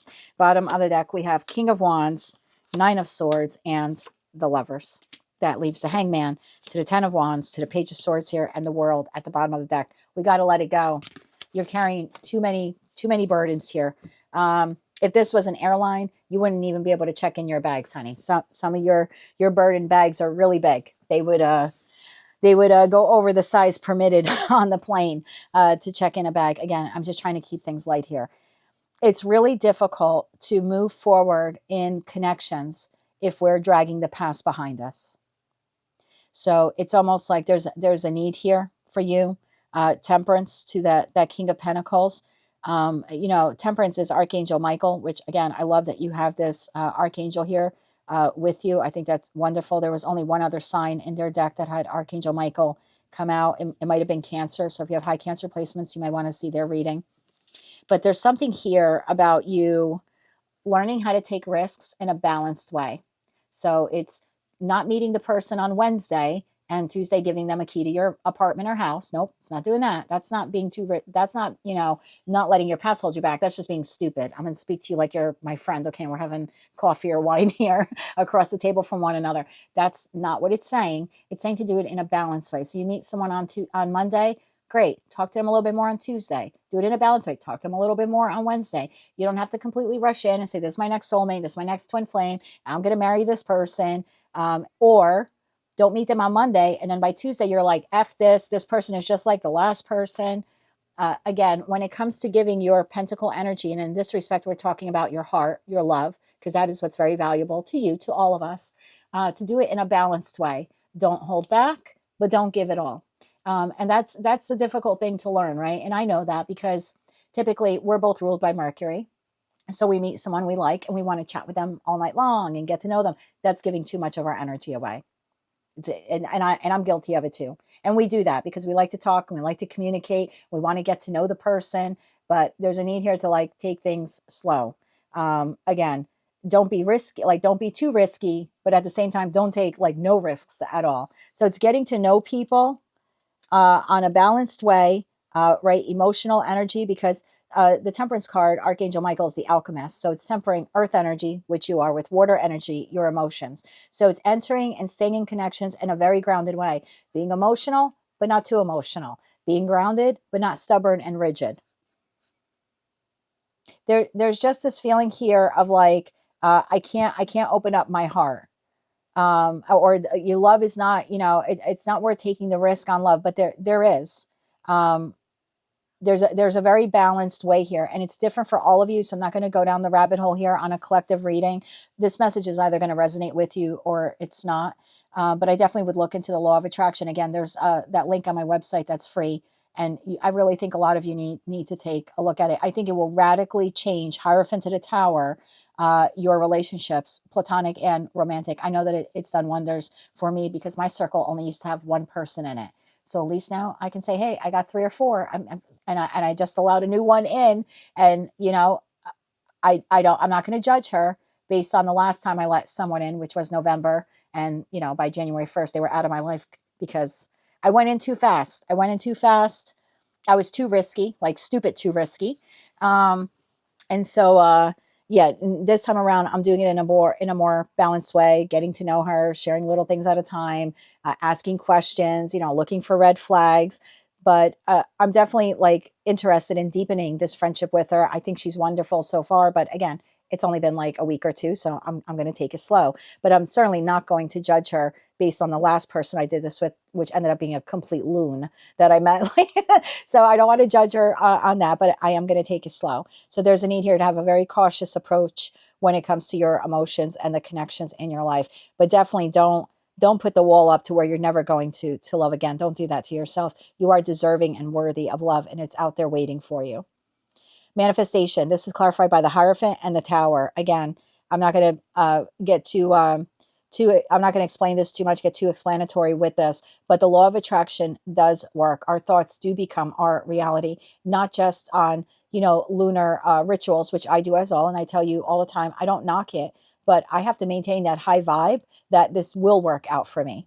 If I would have started this channel on April 6th of 2024, doing one lunar ritual saying, I manifest that the divine source will utilize me as a messenger to help the collective heal. And if that was the only time I believed that, and then for the last 11 months, I've thought it's never going to happen. The collective messages are going to be crap. No, they won't be helping anyone. No one's going to watch them. I wouldn't be at 102,000 subscribers, which I thank you so much from the bottom of my heart and soul for that, because part of me really never thought that I'd get here in 11 months. But there's something here of like, again, difficult to do 24/7, stay high vibe. But the majority of the time, there's a need here for you to check in with yourself. The minute you start thinking negative, you kind of have to like pause and say, no. And that website has like very simple practices you can do during the day to make sure you're staying as high at a high vibe frequency as you can. And it's a spiritual lesson for you. But again, once you're able to shift that thinking, your manifestations are going to come in like one good tower moment after another. And that sound that you just heard, I feel was like added confirmation. Unleash your kindest self. Knight of Wands and the 8 of Swords. Again, constantly wrapped up in thought that everyone who screwed me over means that everyone in the future will screw me over also. And there's just no way to operate in life. That's no way to move forward in life. And I've had some business partners or people I've collaborated with that, have just done me really dirty, even financially, but I can't judge everyone like that. And there's been a few tarot readers on YouTube that I've reached out to, probably 1 or 2 that I reached out to because I really felt like that person has a gift. And when I look at their subscriber count and they're sitting at like the 2,000-3,000 mark, I'm like, no, this person should have as many subscribers as I have, if not more. And I have reached out to a few of them. And the 2 people I reached out to, neither responded back to me. I don't think they're interested in doing it. I'd love to do it with them. I think they're highly talented people. I don't know if they're Virgos, but if they are and they're watching this, please respond back to my email or send me an email. You can find my email address in the about section on my YouTube channel or on my website. But there's something here about not judging people. Like I can't judge those 2 tarot readers that I want to collaborate with in the future and do some joint live readings with them. I can't judge them based on other businesses I've had in my life where I've had a business partner or associate screw me over. They're not them. So there's a need here for you to unleash your kindest self when it comes to people. Don't be so wound up tight. Be kind to yourself. Be kind to others. Again, I'm not telling you to ignore the red flags or not address the red flags. I'm not telling you to be too risky, but I'm telling you there is some risk here needed in opening your heart to others, taking the inspired action to do that. And that is what allows love to come in. Don't let your past hold you back. Knight of Cups to the High Priestess. I love this. I feel like this is how you allow love to flow to you and through you. You notice in the High Priestess in this deck, she's holding a book. I feel like there's a need here. Again, don't forget the lessons that you've learned from all of these horrible connections you've had, but don't allow that book of knowledge you have is just that, it's knowledge. So you definitely can use that book, use those lessons to look for the red flags and how to address the red flags in the future. But don't judge everyone by the sins of people in that book, okay? Because that's no way to allow love in. So I like this. Don't let your past hold you back. And then at the bottom of the deck there, you had King of Wands, Nine of Swords, and the Lovers. That's exactly what this is. I feel like for a lot of you, every time you take the inspired action, you make the choice that you want to connect with someone, either platonic or romantic, you get caught up in your head that they're going to do the same thing they either did in the past, or they're going to do something that someone else did in the past. And there's definitely a need here for the collective. You're not the only sign. I think Cancer was that way, and maybe Leo. There's definitely a need here to not judge people in your life currently or in the future based upon the hurts in the past. So that's what I have for you, Virgo. I don't think that was too terrible of a reading here. Definitely need here for you to heal some past wounds so you can begin to let love flow into you. Don't judge people in your life based upon even mistakes that they did in the past. You know, you may have someone in your life that maybe has wronged you once or twice, but you still want to keep your heart open to them and keep them in your life. But you also can't sit there holding your breath, waiting for the next shoe to drop. And if you're constantly thinking they're going to do it again, they're going to do it again, guess what? They're going to do it again, because that's what you're manifesting, and your thoughts are becoming your reality. So if you're going to keep someone like that in your life, then don't let their past, what they've done in the past, hold you back or hold that relationship back. If you're going to forgive and forget, then you need to forgive and forget that person. Again, if you're choosing to keep them in your life. And for others of you, the minute you're entering a new connection, platonic or romantic, there's another sign there for you. You're immediately thinking that person's going to screw you over like a past person. They may not. Maybe they don't. You would have just, and if you're totally closed off to even allowing that person in, you're going to miss the opportunity of having a really great friend or a really great lover in your life, because the minute you saw a little red flag, instead of addressing it, you just went, okay, now you see it, now you don't. I showed you my heart. I saw a red flag. I pulled back. Don't do that. Effectively communicate what you saw. Ask for clarification. Keep an open mind. And be kind to yourself. Definitely try to stay as high vibe as you can, especially during this total lunar eclipse, because it is in your sign. That full moon is in Virgo, and the total lunar eclipse is happening in Virgo. So especially this weekend, but it'll also trickle out for the next 6 months. That energy will be with us. Definitely a need here for you to utilize that next 6 months of learning how to protect yourself by also simultaneously finding the balance to open yourself up to new connections. And please look into the law of attraction. I do think that it would benefit you greatly. That is what I have for you, my friend. If you like this message, it resonates with you, please be sure to click like, share, and subscribe. If it did not resonate with you, or maybe you want to check out a placement, you're welcome to look at your sun, moon, rising, as well as your Venus. But if this is where we part for now, Virgo, I wish you a lot of luck with eclipsing some of these heartaches from your life so you can allow love to flow to you once again. If you like this message, be sure to click like, share, and subscribe. And until I read for you again, I'm wishing you light, love, and peace. Hello, Libra. Let's see. And I'm going to give you a trigger warning, okay? At the onset of all of these readings, I've been giving a trigger warning. This total lunar eclipse reading is intended to help you with any blocks or challenges that you have when it comes to your connections, platonic and romantic, so you can identify it and eradicate them in order to allow love to flow to you and through you. So if it's a trigger, I'm sorry. If it doesn't resonate at all, just check another placement, sun, moon, rising, as well as Venus.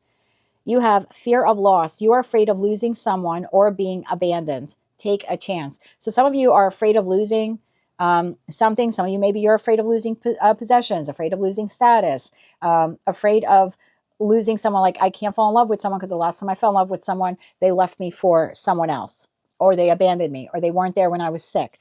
There's something like that. There's a fear here that you need to get over and to take a chance on love.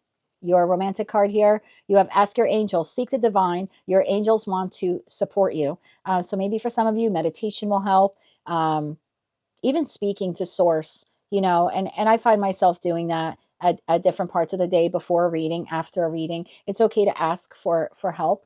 Your Moonology card here is full moon in Aquarius. Be real. Some of you need to be real in your connections, that maybe you're afraid of a higher level of commitment because you're afraid of loss. There's a need here for you to be real, be honest about that loss, what that loss is. How can you and your person overcome that loss, or the fear? How can you address that fear of loss that you have? Show the world the real you. Full moon in Aquarius. I have not stopped this video. I've done this nonstop since Aries. I shuffled them in the beginning. You have 2 cards here. Some of you are afraid of losing something in order to be in a love connection, and you're not being honest, or you haven't been honest today about what you're really afraid of losing. Reputation, personal possessions, your autonomy, your freedom. All right, let's get into tarot here for Libra. For some of you, if you're if I'm speaking to a single Libra, you could be afraid that if, I'm re-entering the dating pool now, I can't really be my real self. If I'm my real self, this person's not going to want me, because every relationship I was in the past, I was in the past, I was my real self, and I was rejected or abandoned, or that person left me for someone else. So maybe for some of you, there's a self-confidence issue here that you have to work on. Again, not for everyone, but maybe for 1 or 2 people watching. And for some of you, you're afraid of something. You're currently in a connection and you're afraid of taking it to a higher level of commitment. There's a need here in that respect for you to have a very genuine, open, honest conversation with your person. Tell me more about this for Libra. Bottom of the deck, 3 of Swords. Fear of loss. Some type of fear of loss here. Tell me more about this for Libra. Fear of loss. You are afraid of losing someone or of being abandoned. Take a chance. Ask your angels. Seek the divine. Your angels want to support you. Full moon in Aquarius, be real. Show the world the real you. Full moon in Aquarius. Very interesting message here. One more shuffle now, please, and thank you. All right, Libra, Sun, Moon, Rising, as well as Venus. Your first card out, 10 of Wands. What are you afraid of losing? Like, look at this person. I always look at the images on the cards as a reader. I know the meaning or several meanings of a card. Then I look at the clarifying cards, but I also look at the images. Look at this doorway. I can't move through this doorway with you in this connection. Look at all these wands in my hand. Right? If you look at the wands are tall. I wish you could see this. The wands are taller than the doorway. So I'm not going to be able to make it through the doorway holding all these wands. So in order for me to walk through the doorway, I would have to release the wands. I don't want to release the wands. I'm afraid of releasing the wands. Some of you need to talk to your partner about what the hell those wands are, because you're not walking into the next step of the connection because it requires you to drop some of these. But are these valuable or are they burdens? What are you holding on to? Seek the divine, the moon. Well, this is your time, your total lunar eclipse. Be real, clarified by Knight of Cups. Be real with the ones you love. Show the world the real you. Knight of Pentacles. I like this. Being solid. 10 of Wands, clarified by 3 of Swords, shows itself again. The moon, clarified by the Ace of Swords. Knight of Cups, clarified by the 2 of Pentacles. I'm getting chills in your reading. Knight of Pentacles, clarified by 5 of Wands. Bottom of the deck, 8 of Pentacles. The Tower. The 4 of Wands. Bottom of the deck, Ace of Pentacles. Page of Wands. Page of Swords. We get to night level and we start climbing back down to page level. This is a super specific message, so if not yours, just check another placement. I'm talking to a Libra collective here where you're afraid of taking the next step in a relationship. Now, this could be becoming more vulnerable with a friend. Maybe you have a friend, but you kind of keep them at arm's length, and you're afraid to let them in because maybe people in the past screwed you over. That's probably for 10 or 20% of you. I really feel I've tapped into a Libra collective of that 90% of you. You are, as much as you want commitment and as much as you want loyalty and as much as you want love, every time it comes into your life, you reject it like it's the plague. It's almost like you're just afraid of it. And I don't know what it is here that you're afraid of, a higher level of commitment. So I want to be with this person, but I'm afraid. I want to marry this person, but I'm afraid. You're allowing fear to control this connection. Again, I don't know what you're holding on to, but you're never going to make it through that threshold, through that door, if you're holding on to it. You got to let go of something. You got to let go of pain, let go of past disappointments. Maybe for some of you, you got to let go of another person. Maybe you have a fear of letting go of someone else to be with someone else. You know, I do have the Two of Pentacles here. I have two Knights. Take it how it resonates to you. It's different for all of you, but I'm being honest, not just as your tarot reader, but like as your friend. I've been reading for you now for like 11 months. I don't know how you're going to make it to the next step in any connection if you're holding on to all of these wands, these possessions. They're not really possessions. They're actually burdens. They're actually burdens. And yeah, it might be a little heartbreaking for you to have to like, let me give you an example. Let's say I'm speaking to a Libra where you have your own apartment, or maybe you live with your family, whatever. And then your partner here has their own place, or maybe they live with their family. Now, in order for you to come together, you're going to have to get rid of some of your possessions. Maybe the place you're moving into isn't big enough. So you can't take everything you have, and they can't take everything they have and put it into this little space. Again, it's just an example. Are the things you're holding on to, though, that valuable? Because if this is the person you want to be with, then what you're holding on to and it's preventing you from being with that person, how valuable are those things if they're preventing you from being with the person you want to be with? Or are you afraid of commitment, and holding on to those items becomes the excuse why you can't walk through that threshold? Maybe your abandonment issue, all right, this is a really wonky message that just came in. Maybe it's not wonky. Maybe it'll resonate for one person. Maybe for some of you, you grew up very poor. Again, just take it if it resonates. And you're at a stage in your life where you're independent and you're living alone and you have accumulated a lot of possessions. But maybe now to move into a relationship or take a relationship to a higher level of commitment, you have to release some items. Maybe you feel in some odd way that that's decreasing your value as a person, or robbing you of your autonomy, or robbing you of your independence. Or I've worked so hard to amass blank that now if I go to a higher level of commitment, I have to like get rid of some of the blank. I don't want to get rid of some of the blank. I've worked so hard to get the blank. There's something you're holding on to, something, and literally it's like just the thought of letting go of it is breaking your own heart, but there's no way you're going to get to a higher level of commitment holding on to it. And some of you use the blank, those 10 wands, whatever that is to you, as an excuse, because at the heart of it, you're afraid of a higher level of commitment because you're afraid that if you go all in on a connection, that person's going to walk out of your life the way mom did, or the way dad did, or the way the last lover did, etc., etc. Ask your angels for advice. The moon and the ace of swords. Well, if there's ever a time for you to have an honest conversation with the divine, it will be that full moon in Virgo, which is also a total lunar eclipse in Virgo on March 14th. I think that's your moment to have a conversation with the divine, to ask. I would ask for assistance, source, the divine, God, Jesus, whatever you call it, your ancestors, spirit. I would ask for help and guidance to address these various situations or scenarios that you're dealing with. Like for some of you, you literally have to let go of personal possessions in order to move in with someone. For others of you, you use the excuse of a lot of personal possessions as an excuse to not move a relationship forward.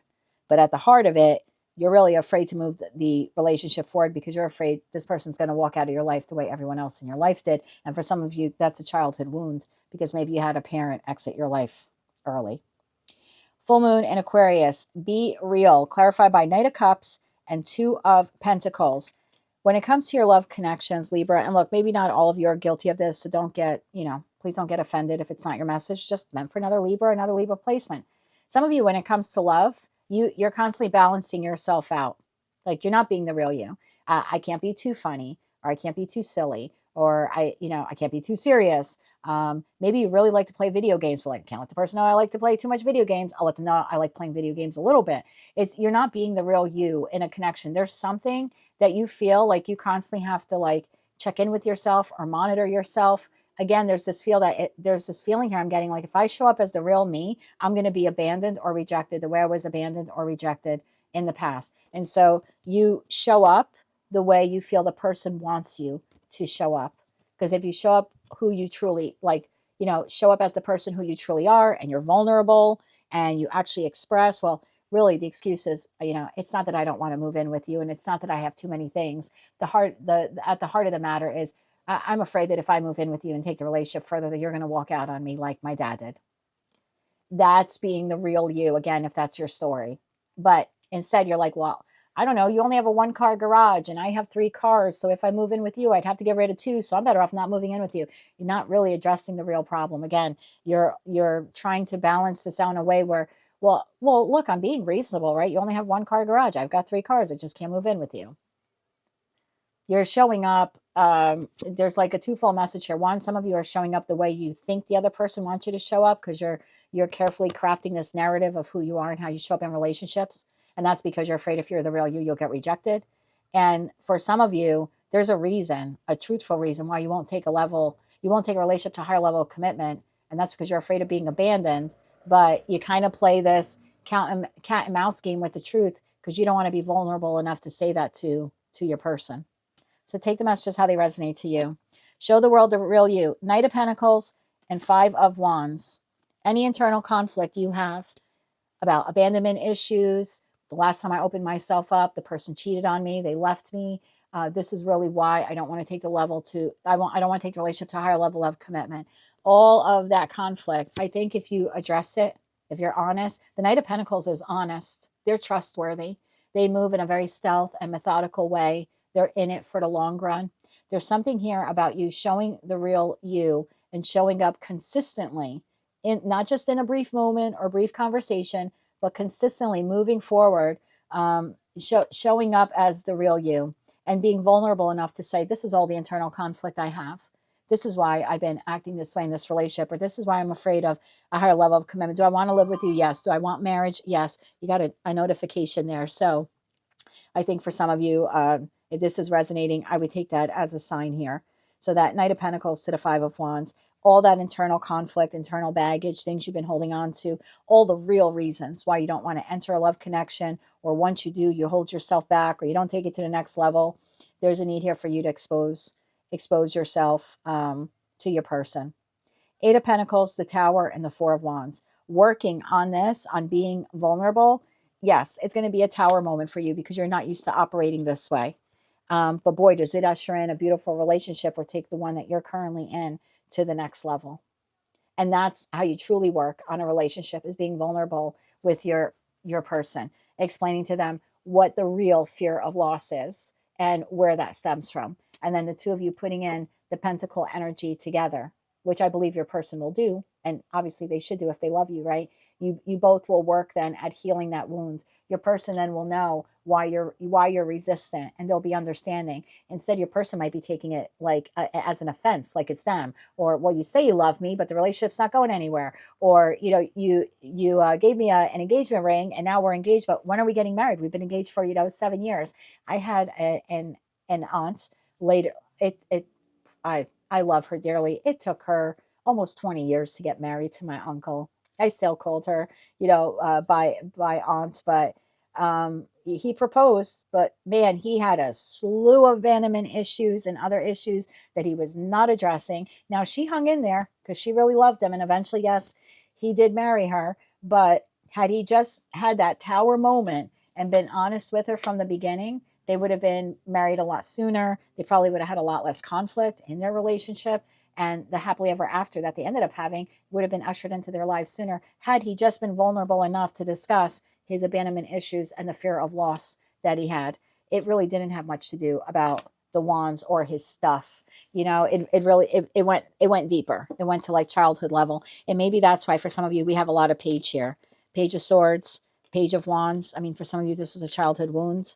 So as much as you love your person and you want to go higher level, something constantly is pulling you back. You got a plethora of reasons why you won't let it go to that level. So definitely a need here to, 1, acknowledge that you have that wound, and then 2, work on it, and 3, tell your person about it. And that, my dear, will tower moment to the 4 of Wands, usher in your happily ever after, whether you're currently in a relationship or not. Because some of you are just afraid to get into a new relationship because you think that person will abandon you like the last person did. But if you're not vulnerable, how are you, and you're not showing up as the real authentic you, how are you ever going to find love?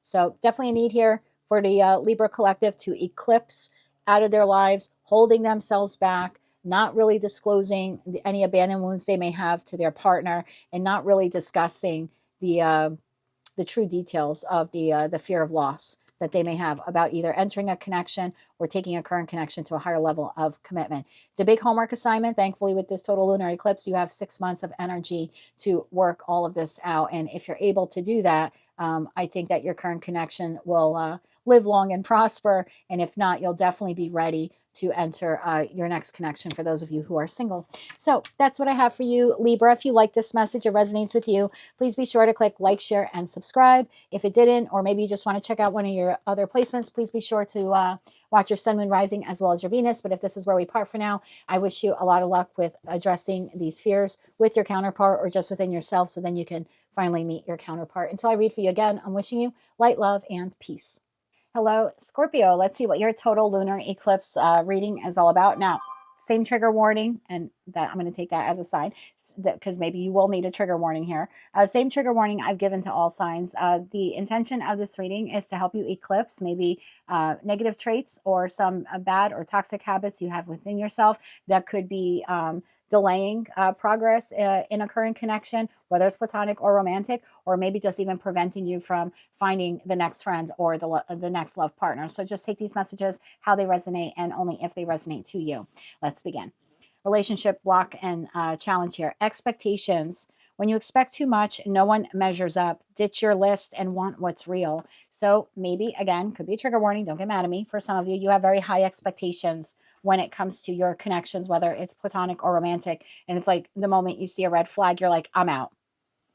Again, just take it if it resonates. Balance. Juggling too many things at once. Find time for yourself. You then have a moonology card here. First quarter moon in Aquarius. Trust the universe. And then you also have a new start is coming, new moon. I love this. We actually do have a new moon on March 29th. So let's see what this is all about. Could be a need here also for you to find balance in your connections, balancing out what it is you expect from a person, friend, family member, lover, colleague, etc., versus who they really are, because sometimes we expect people to show up in a certain way instead of just expecting them to show up as the best version of themselves. So there could be something here about the need to accept people the way they are.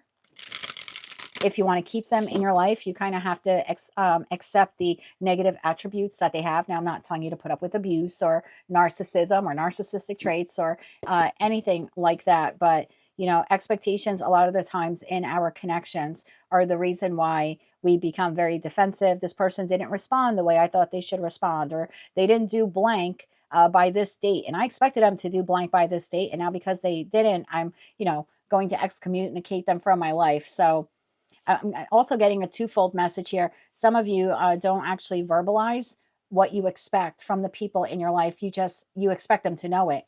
And when they don't know it, then they fail to show up that way. And then maybe you're quick to want to write them out of your life or excommunicate them or something like that. Bottom of the deck, the star card. So there's a need here for you to heal this within yourself. So definitely two messages here for the Scorpio collective. Take them how they resonate to you. Some of you have very high expectations, and when the person falls short, you're quick to turn your back to them. And for others of you, you have reasonable expectations, but you don't maybe effectively communicate what those are. And so the person on the other side, again, whether it's colleague, neighbor, friend, family member, lover, etc., they don't really know what you want from them or what you expect from them. So tell me more about this for Scorpio, sun, moon, rising, as well as Venus. Expectations, balance, trust the universe, and a new start is coming. One more shuffle. Thank you. Expectations is being clarified by the Five of Cups. Balance, clarified by Six of Pentacles. Well, that really is balance, isn't it? Trust the universe, clarified by strength. And then a new start is coming, clarified by the Eight of Swords. Five of Cups, further clarified by Two of Swords. This is a huge block in your relationships. Some of you also expect a negative outcome. You expect that the person won't show up, or you expect that the person will hurt you because someone in the past hurt you. So I'm now receiving three separate messages for the Scorpio collective. Six of Pentacles clarified by the World. The Strength card is clarified by the Four of Pentacles. And the Eight of Swords is clarified by the Empress. Look at that. Beautiful energy. Bottom of the deck, Page of Pentacles to the Ace of Cups. There's your new start. Oh my God. To the Ten of Cups. Are you kidding me? That leaves the Eight of Cups to the Ten of Pentacles. High expectations. Having to walk away from that. Oh my God. Ace of Swords. That's your truth. Death card, scorpionic energy. Okay, 3 very different messages. So just, again, take them how they resonate, and only if they do. Don't force yourself into a message if it's really not resonating with you. If it's a trigger for you, then instead of looking at it as a trigger, look at it as like, maybe I really do need to do a little bit of a deep dive within myself to address this. So message number 1, expectations, clarified by 5 of Cups and 2 of Swords.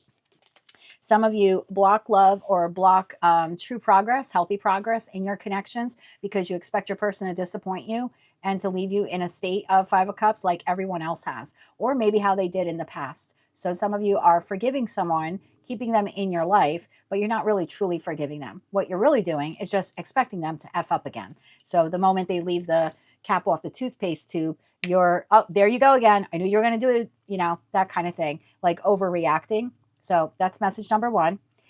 For others of you, you have very high expectations when it comes to love for whatever reason. And the moment the person doesn't meet those expectations, you feel this sense of loss and grief and sadness because, again, they didn't show up the way you expected them to. And the third message that I have here is some of you don't realize the good thing you have. You're expecting something from your person and not realizing it. They're already giving it to you. And the reason why I say that is because in this 5 of Cups card, we have 2 cups on the table. This is very different where, like in the original Rider-Waite-Smith tarot deck, 3 cups are spilled. And normally you'll hear tarot readers say, yes, you're grieving over the loss of this connection, but if you just turned around and saw things from a different perspective, there's actually 2 cups behind you. Here in the stained glass tarot deck that I use for you, the 2 cups are already on the table. Some of you already have this and you're not realizing it, or maybe you have an expectation where you thought it was going to be different. So take the messages how they resonate to you. Some of you are blocking love from coming in because you just expect this person is going to disappoint you like past people did, or you're keeping this person in your life and you're forgiving them. You say you forgive them, but really what you're doing is just waiting. You're expecting them to F up again like they did in the past. So you're already manifesting a negative outcome based on past experience with that person or other people. And then the third message here is you have very high expectations for an individual in your life. And it could be a love partner, whomever. And that person is not able to meet them because those expectations are unrealistic. You already have the love partner. You already have the 2 of Cups. You already have the soulmate. And you're blocking forward progress in this relationship because you're expecting them to show up in a very unrealistic way or in a time frame that they can't. Like, I don't know, maybe I'm speaking to a Scorpio where after 6 months of dating, you do have the love of your life. You do have the 2 of Cups. You do have the 10 of Cups, but you're expecting this person after 6 months to put a ring on it and marry you. Something like that. Or you're expecting that when you propose to them at the 6-month mark, they're going to be ready to say, I do, when you propose. Take it out, but it's an unrealistic expectation. And it's like, well, it's not love unless they do blank by this date, but it really? Or is that just your high expectation? Are you not communicating your expectation to your person? And so then when they fall short of that milestone or marker that you have, then you're like, oh, forget it. They're not serious about me. No, they are. They're your 2 of Cups. But again, there's a need here to effectively communicate what it is you expect from them so they know how they know what you want from them. I'm a Scorpio moon. I have this issue with my person a lot. In fact, I just had it yesterday where I texted something and I had the expectation that his response would be what I would normally say if roles were reversed. But he doesn't communicate the way I do. He actually has a hard time expressing emotion. He's come a long way in almost 5 years together. And I love that he puts in that effort, but he still does not communicate his emotions as I do. But as long as I keep that high expectation that, he responds the way I would respond, and then, he doesn't meet that expectation, then I'm like, oh my God, he doesn't love me. He does love me. I do have the 2 of Cups with him. He is my 10 of Cups. So maybe I need to effectively communicate what it is that I need from him. So then, and again, it's not that he's going to show up and say the things he thinks, I need to hear in a manner to deceive me, but at least he'll know what I need to hear. And if he's comfortable saying them, he'll say them. And if he's not, he'll tell me that he's not comfortable. But how is he going to know if I don't actually verbalize it? So for some of you, the expectation, however you fall within those various messages that came in, there's a need here for you to see it, and to acknowledge that it actually is a block in your connection moving forward. Or if you're a single Scorpio, in meeting new love, because again, what is the purpose of meeting new love? Everyone is just going to leave me in the Five of Cups like everyone else did in the past. Balance, juggling too many things at once, find time for yourself. Twofold message here. Six of Pentacles and the World card. Some of you give way too much to a connection and not enough to yourself. You need to find balance, okay, in what you give to your person, whether they're a friend, family member, a lover, et cetera, right? Colleague, coworker, doesn't matter, clients. There's a need here for you to invest pentacle energy into yourself the same way you invest pentacle energy into your person. So if you're overdoing it in a connection, Scorpio or Scorpio placement, Sun, Moon, Rising, or Venus, there's a need with that World card for you to put an end to showing up in connections that way. Because again, you may have all the time in the world to invest all your pentacles into that person. You're expecting them to have all the time in the world to reciprocate. They can't. Maybe they have other responsibilities or duties. Maybe they have a different kind of job. Maybe they have kids. Maybe you're just dating and they have other responsibilities that you don't. So again, there's something here about finding balance in your connections, investing in your person as much as you invest in yourself. So if you're an overgiver, time to put an end to that. For some of you, you overinvest in a connection, which is a beautiful thing to do. You are a water sign. So when you really open yourself up in your beautiful scorpionic energy and you open your heart to a person, you maybe for some of you, okay, don't get mad if it's not your message because it's super specific. So maybe it's for only one person. You expect your person to invest more in you than you do in them. So it's the opposite.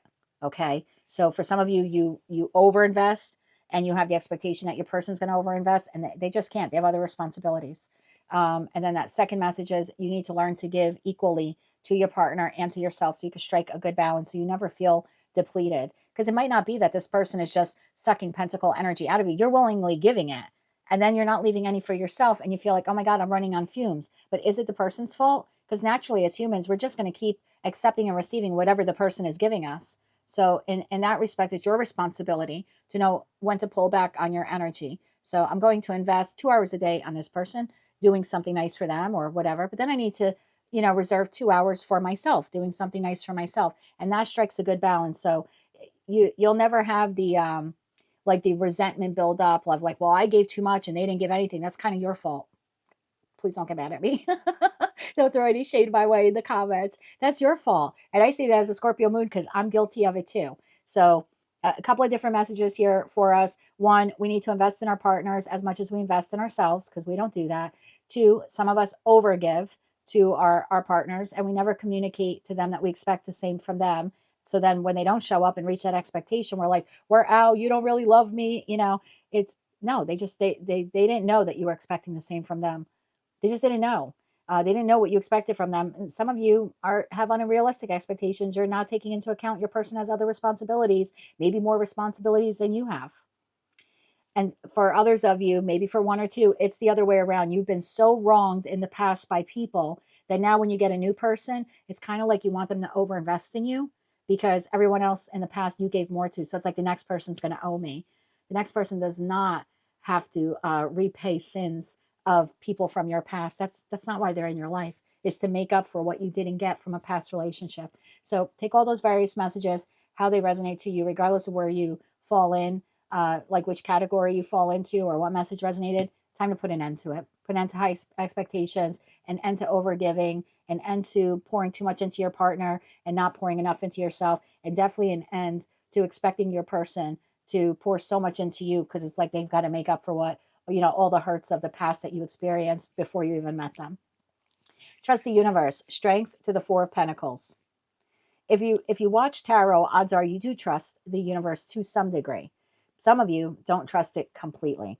There's a need here for you to have strength when it comes to holding on to your beliefs. So I'll give you an example. You believe that you and this person are meant to be. Now, again, I'm not talking about someone who's abusive or narcissistic or anything like this. There's something inside of you where you're like, this is my person. Like this is my human. If you really believe that and you believe that in divine timing, the two of you will be together and things will work out, trust it. Get rid of the high expectations, strike a balance in your relationship, and then trust that all will be well and things will work out. Because if you're not trusting the universe and you're not trusting yourself and then you're not trusting your person, why are you even in the relationship to begin with? You have zero trust. So maybe for some of you, you've got some trust issues to work on. And maybe some of you need to trust the universe that things will work out in divine timing, especially like if you're a single Scorpio, you might feel like, well, I'm never going to find my person. Well, if that's what you're thinking all the time, that's what you're going to manifest. Your thoughts are becoming your reality. But if you trust and trust that the universe will bring someone into your life at the right moment and you hold on to that belief, that person will come into your life at the right moment. A new start is coming. 8 of Swords to the Empress. If you can get out of your own way, you'll be able to rebirth your current connection in a whole new way. You'll be able to have a new start or some type of new cycle with your person. And for those of you who are single, if you can get out of your own way of that 8 of Swords, you will be able to birth or rebirth a new chapter when it comes to love for yourself. So a new start is coming here, collective. Most of us just need to get out of our own way in order to birth or rebirth a connection here. Because that 8 of Swords is, again, we focus on the past losses, or we focus on the past transgressions that our current person did to us, or we expect them to make up for what other people did, or we're not vocalizing our expectations. We just assume that because they love us, they should be a mind reader. Oh, he or she should know by now what I want or what I need. I'm telling you, as someone who's been with someone for almost a half a decade, and I know how much he loves me, if I just keep assuming that he's going to know what I need, that our connection is never going to grow. I need to learn to effectively communicate my wants, needs, and expectations with him. I also need to strike a better balance. There are days that I put way too much in the connection. He has way more responsibilities than I do. I expect him to pour in what I do. And when the man just can't because he runs out of daylight, my automatic thing is to fall into 5 of Cups. Well, he really doesn't love me. No, he does love me, but I have maybe 3 responsibilities that day and he has 30. So again, a new start is coming. So I'm a Scorpio moon, we definitely can rebirth the way we do relationships by really getting out of our own way. Page of Pentacles, Ace of Cups, and the 10 of Cups. Believe it or not, doing this will get us just one step closer to loving ourselves more, right? Ace of Cups is a card of self-love, because now we'll show up in a more balanced way. And it's not to punish the other person. It's just, hey, I need to take care of myself too, right? And that ushers in the 10 of Cups. So again, not expecting too much, expressing our expectations to our person, understanding that they are their own person. They don't think the way we do. They don't communicate the way we do.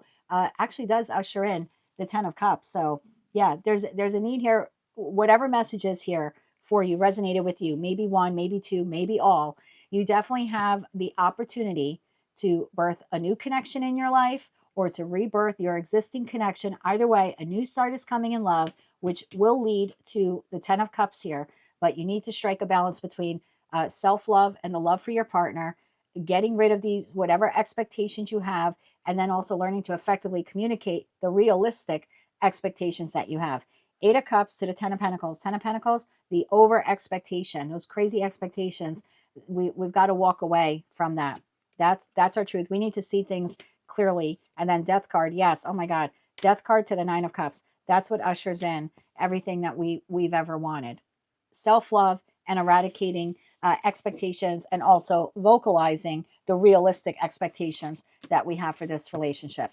I love it. It wasn't too bad. And I think we can definitely manage it. We are the Death card in Tarot. So if anyone can do this and rebirth the way we show up in connections, it's us. So yeah, I like this for us a lot. At the end of the day, we all have the 10 of Cups on our path, whether we're currently in a connection or not. We just have to do some fine tuning here when it comes to ourselves and strike a better balance. And if we can do that, we have a new start in love coming. If some of us can begin to address this with that total lunar eclipse on March 14th, by the time we get to that new moon on March 29th, you'll already start to see improvements in your connection. And for those of you who are single, by March 29th, you very well could be meeting a new person just by addressing some of these issues. So that is what I have for you, Scorpio. If you like this message, it resonates with you, excuse me, or you wish to claim all or part of it, please be sure to click like, share, and subscribe. If it didn't resonate, or maybe you want to check out your other placements, just see your sun, moon, rising, or Venus placements. And until I read for all of you again, I wish you good luck. And as always, light, love, and peace.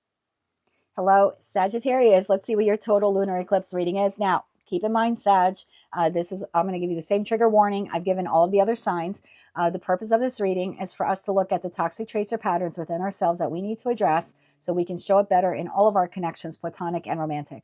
So if this really hits home and is a trigger, maybe it's something you need to look at. If it doesn't resonate at all, just check out one of your other placements, Sun, Moon, Rising, as well as Venus. With all that said, let's begin. Retreating. Your fear of being hurt has made you retreat. It's time to get out and try again. So whether you're currently in a connection or not, some of you are holding on to pain, either because of experiences you had within your current connection or experiences that you had in the past. And then in that respect, you're not opening yourself up to love. So there's something here, your fear of being hurt either by the friend, family member, lover in your life that has hurt you before, or you're afraid of connecting with new friends or reconnecting with family or, meeting a love partner. You're afraid because everyone else in the past has hurt you. The new people will hurt you also. So your fear of being hurt is making you retreat. There's a need, if you're resonating with that, to learn how to heal those wounds within yourself so you can have love flow to you and through you better. You have abundance, an inflow of money, love, or rewards. So by opening yourself up to love, by not retreating, that is how you will have an inflow of love to you. Love this message. Your Moonology card, full moon in Cancer, let your fears dissolve. Oh my God, I love this. And your other Moonology card is work through your fears, new moon in Scorpio. You can't make it up. I've not touched the deck since I shuffled them right before I started the Aries reading. This is amazing. Okay, so this is either your message or it's not, okay? Some of you are allowing your fears. Like maybe again, take it how it resonates. Friend, family member, neighbor, colleague, they burned you in the past and now you've retreated in the connection. You're afraid of opening yourself up because they screwed you over in the past. And although you love them and kept them in your life, you're sort of waiting for, that shoe to drop, the other shoe to drop. And for others of you, you're afraid of connecting with new people, whether platonic or romantic, because people in the past have hurt you. So I'm speaking specifically to a collective group of Sagittarians, Sun, Moon, Rising, as well as Venus, that they either don't have like the, love in their life or the love they want in their life. Again, whether platonic or romantic, and they might be blaming other people. But the fact here is that there's a wound within you that you need to heal, or a wound within a connection you need to heal if you're going to keep the connection. And for others of you, you're single and you're just afraid of opening yourself up because of past hurts. Bottom of deck, Seven of Pentacles. Yeah, I don't know if I want to invest in a connection. So I could be speaking to a Sagittarius. You're currently in a connection, but you show up in Seven of Pentacle energy. I mean, look how this person is. Six Pentacles are on the tree. They have one pentacle next to them. They're not sure if they want to invest it or not because, the current person hurt them. Friend, family member, lover, etc. Well, how will this ever get to the Ten of Pentacles? Because right now you only have six on the tree and you have the seed, but you don't want to invest because this person hurt you in the past. Well, if you're going to keep them in your life, then you need to forgive them and start investing in the connection. And if it's at a point where you can't forgive them, then you need to let go and you need to heal that. So then in the future, you will be able to invest in a connection, trust a connection, and in that respect, have a love connection that will get to the Ten of Pentacles. So a couple of different messages here for you, Saggy, whether you're currently partnered or single. Either way, your fears here need to be dissolved. Let your fears dissolve and work through your fears. That's amazing. Tell me more about this for Sagittarius, please. Sun, Moon, Rising, as well as Venus. Retreating, abundance, let your fears dissolve and work through your fears. One more shuffle. Thank you. I'm going to throw this out there for one of you. Some of you are staying in a connection because you're afraid of leaving it. So you'd rather exist in it. I'm going to retreat. I'm just not going to invest that much into it, but I'm too afraid to move on from this person. Look at the full moon here and then the eclipse happening. So you're afraid to eclipse this person from your life. You're afraid to eclipse this person from your life. So you're going to, you're just existing in it, but while simultaneously emotionally retreating. How is that going to bring in the abundance and love that you actually want? For some of you, you're staying in a connection where you're emotionally depleted and therefore you've retreated, but you stay in it because of financial abundance, maybe shared resources, and you're afraid to eclipse this person. Let's go a little further here. Retreating, clarified by judgment. This is you needing to listen to that inner call, listen to your inner voice when it comes to this, whatever these fears are that you have. Abundance, clarified by Nine of Pentacles. Some of you are actually afraid to be alone. All right, let's keep going. Let your fears dissolve. Page of Cups. Begin to open your heart. Your heart will open to love slowly but surely as you let your fears dissolve, whether you're letting go of a connection or keeping the one that you currently have, and work through your fears. 6 of Pentacles. Judgment, clarified by King of Wands. 9 of Pentacles, clarified by Page of Wands. Page of Cups, clarified by King of Cups. Look at that progression. Once you let your fears dissolve, once you open up your heart, it's like it becomes like a waterfall, like the floodgates open. 6 of Pentacles, clarified by Temperance. I love that Archangel Michael is here with you, and that also is your power card. Bottom of the deck, 5 of Swords, 5 of Wands, 7 of Pentacles, and then the Fool card to 4 of Pentacles to the 4 of Wands. I had a couple of different messages, so I'll try to run through them quickly. Message number 1. Some of you are not listening to your inner calling. I'm going to be honest with you.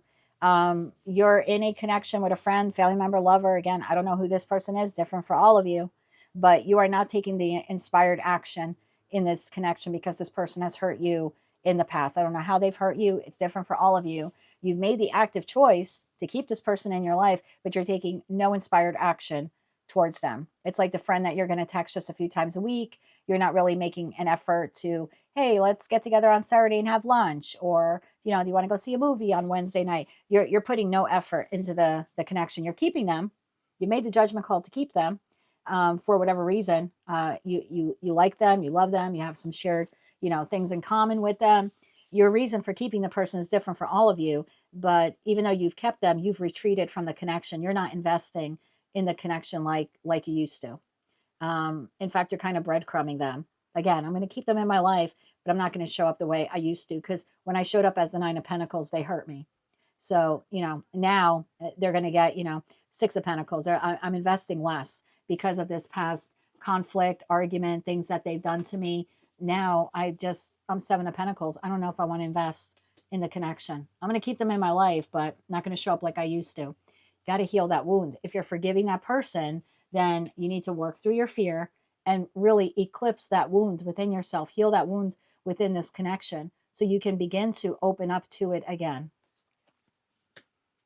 Second message I am receiving. Some of you have made the judgment call that as much as you would love to take inspired action to find a partner, you'd love to take that risk and move forward. Somewhere in your head, in your heart, you're holding on to the idea of the 4 of Wands. I would really love to take a chance in love. You believe in it. You believe it exists. It's almost like a dream you have that you're holding on to.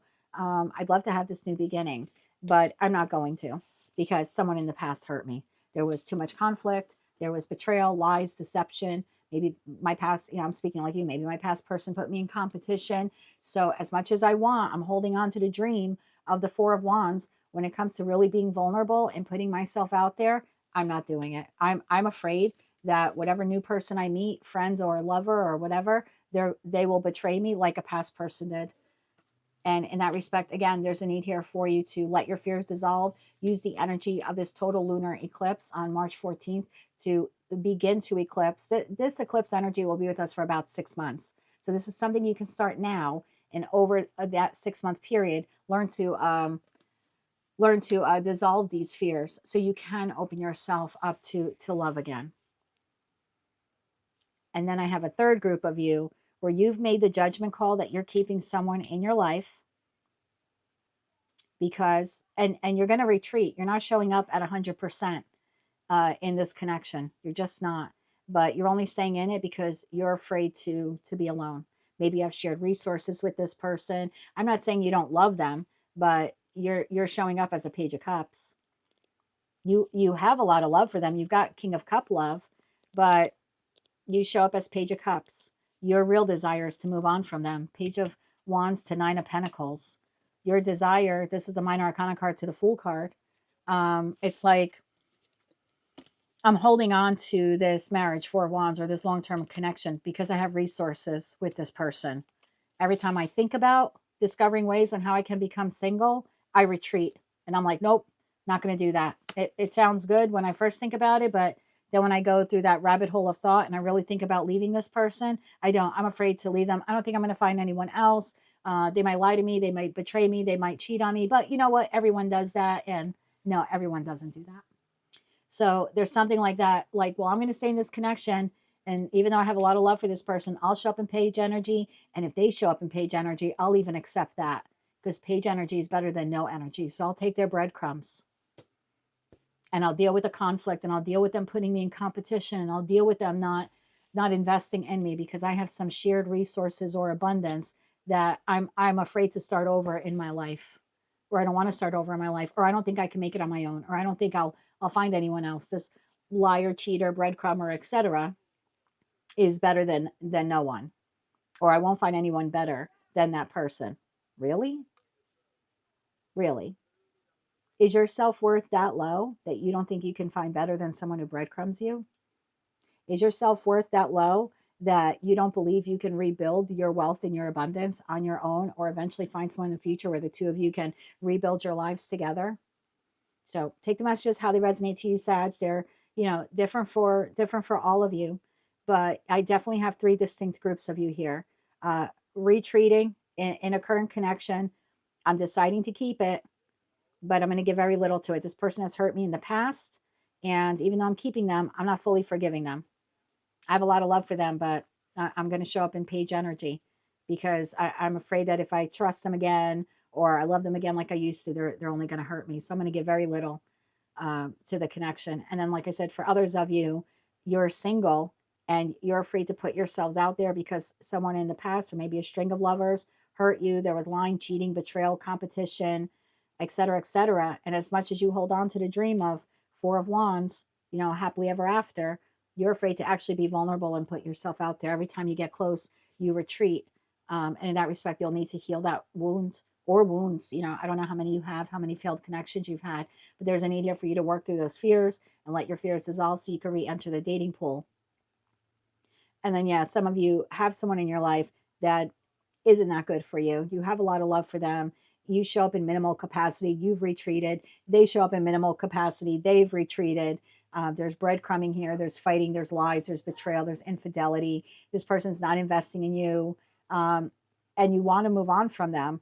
But every time you start to take inspired action to just discover ways or think about it, you retreat back. You decide not to do that. And instead, you're holding on to that connection. And for a lot of you, it has to do because of shared resources, or your self-worth is so low, you don't think you can find someone better or anyone at all, or you're afraid to just start over and rebuild your life financially. So take all those messages, how they resonate to you. Wasn't too bad. But if you can identify any of these messages as being yours, there's a need then for you to really put some pentacle energy. Start little, but definitely need here 6, 7, 9 over the course of the next 6 months. Start putting more pentacle energy into whichever issue this is, so you can heal it, resolve it, and move on towards a healthier connection, whether you're staying in the existing one or re-entering, staying in an existing one, entering a new one, or leaving a current one that maybe isn't as healthy for you, but you're only staying in it again for financial issues. Take all those messages, how they resonate to you. If you like this message and it did resonate with you, please be sure to click like, share, and subscribe. If it did not, or maybe you just want to see what your other placements are, please be sure to check your sun, moon, rising, as well as your Venus. But if this is where we part for now, Sag, I thank you very much for listening to this reading, watching this video, and until I read for you again, I'm wishing you light, love, and peace. Hello, Capricorn. I'm going to give you a little bit of a trigger warning. This total lunar eclipse is intended to help you discover or identify toxic traits or patterns within yourself that need to be resolved in order for you to have happier and healthier connections, whether they're platonic or romantic. So a little bit of a trigger warning. If you're triggered, maybe this is then, an indication that you need to look into this issue or these issues. And if it's not resonating at all, or maybe you just want to see what your other placements are, check out your sun, moon, rising, as well as your Venus. Let's begin. Tolerating abuse. Any kind of abuse is not okay. You deserve someone who treats you well. So some of you tolerate abuse in your connections, whether they're platonic or romantic, friend, family members, lovers. You kind of let people walk all over you. Verbal abuse, passive-aggressive behavior. For some of you, physical, maybe even sexual. You tolerate really poor behavior from people in your life. Let's keep going with this message. Recognition, admiration for your hard work is coming. Some of you stay in these abusive connections because when they're really going well, and you feel like you're being recognized by your partner, it's like you live for the high, like you live for the good days. But what that's actually creating is a very toxic pattern here or cycle, because the low points of the connection aren't just low points, they're actually abusive. And you tolerate that for the one or two times when they come back around that they recognize how wonderful you are. So it's almost like trauma bonding. Some of you could be prone to trauma bonding here. You then have last quarter moon in Pisces, talk less, feel more. And your other moonology card, a time to give rather than take, new moon in Virgo. I'm going to stay with this message. I feel like a lot of you, this talk less, feel more. I feel like some of you have become numb to the abuse. You think it's normal that everyone's relationship is like this. It's almost you're at a point where you're comfortably numb. This is telling you, no, you need to feel this. This is abuse. If you really allowed yourself to feel it, it's an abusive connection. Look, this either is your reading or it's not. And this could be with a friend, family member. It doesn't just have to be love or a lover. All right, let's keep going with this message. Let's see what tarot has. Yeah, some of you stay for the highs. And I mean, that's okay in some respect, because not every relationship is, absolutely perfect. I've been with my person now almost half a decade, right? 4.5 years. I love them dearly. Are we riding the wave, 24/7? No, we have our lows, but our lows are not abuse. That's not something I would tolerate or he would tolerate. So some of you stay for the highs, but if you really looked at it, the highs are pretty infrequent and it is abusive. And if you allowed yourself to feel that and not just accept it, you would admit to yourself it's a toxic relationship and it really hurts. I think a time to give rather than take is for you. There's a time here. There's a need here for you to maybe for some of you to give more to yourselves. I think this person takes from you and almost leaves you depleted. Bottom of the deck, High Priestess. And you know this inside of you. If you were honest with yourself, intuitively, you know this. Look, this is either your reading or it's not. If it's not, check another placement. If it's triggering you, it's your reading. If you look at your connections with friends, family members, lovers over the span of your lifetime, not all of them, some of them, majority were probably pretty abusive in nature, where you were taken advantage of or you were systematically abused and you tolerated it to a point where you became numb. So now when it happens, you don't even feel it anymore. But you stay for the high points or you stay for some reward. I don't know, maybe you stay with someone because they're the breadwinner or they make a lot of money. This person's actually abusing you. It's passive aggressive behavior. There's verbal abuse. Could be cheating. But again, you stay for the highs, or maybe you stay for the rewards, monetary rewards or something like that. Tell me more about this for Capricorn, Sun, Moon, Rising, as well as Venus. Tolerating abuse, recognition, talk less, feel more, and a time to give rather than take. One more shuffle. Thank you. Tolerating abuse, clarified by 4 cups. Wow. You realize that abuse comes in all forms. And I don't mean to talk down to you when I say, you know that, okay? Because I've been reading for you for almost 11 months now. So I kind of feel like we're on a friend-to-friend level, even though you see my face and I hardly ever see yours unless you get a personal reading. But we're still energetically connected. Some of you exist in connections, whether platonic or romantic, with people who don't reject you, but they don't accept you either. They just leave you hanging. And that neglect or abandonment or making you feel not good enough is a form of abuse. They don't have to lay a hand on you to be abusing you. They don't have to be verbally calling you names or being passive aggressive. The mere thought of you offering this person love in some capacity and them not even acknowledging it, not accepting or declining it, is abuse in itself. It's emotional abuse. Or only accepting your cup when they're in the mood for it or they want something from you. That's abuse. Recognition, being clarified by 8 of Pentacles. Some of you endure a lot in your connections for those little moments where you feel like, well, it's worth it. Every relationship has its ups and downs. Not abuse. Only abusive relationships have abusive ups and downs. But some of you consistently continue to invest in these connections. And again, some of you invest in it for every once in a while, when you do get a reward or the pat on the back, or you're recognized from this person, or they spend pentacle energy on you, they buy you something, so you feel recognized, you feel seen. But meanwhile, all the other times they're, leaving you on red, or leaving you feeling rejected, or abusing you in some other way. And for some of you, I'm going to be honest, you stay in toxic connections because you feel there's some type of monetary reward, or the person has money. I'm not take that only as resonates. Maybe it's for one person. And this could be in job too. I mean, some of you stay in very abusive job environments where they don't really pay you equal pay, for your work and stuff like that. But you stay for that 25 cent US cent, 25 cents you receive a year, that little pat on the back, you stay for that. Meanwhile, all the other times your efforts are not seen. You're ignored. You're like just another cog in the machine. And that also is an abusive work environment. Talk less, feel more, clarified by Page of Pentacles. A time to give rather than take, Five of Wands. Four of Cups, clarified by Two of Swords. Eight of Pentacles, clarified by the Fool. The Page of Pentacles, clarified by Justice. Five of Wands, clarified by Six of Cups. Bottom of the deck, Ten of Wands, Ace of Wands, Six of Wands. That leaves the Ten of Pentacles, Page of Swords, and Four of Pentacles to the Nine of Swords. If you're honest with yourself, whatever this is, professional, personal, romantic, you holding on to it probably gives you terrible sleep. Nine of Swords. You're probably always nervous or anxious or replete with worry, so you're holding on to the connection, but the person can dump you any day, or at least that's the feeling you get because of the way they treat you. Or you give your all to a job. It's a very toxic environment, but you're afraid to move on and look for something else. You don't think you're good enough. You don't think you can find another job. Meanwhile, it's affecting your sleep. You're nervous, you're anxious. It's disturbing your sleep pattern. You're sleeping 10 hours, but during the day, you're still tired. That means you're not getting restful sleep at night.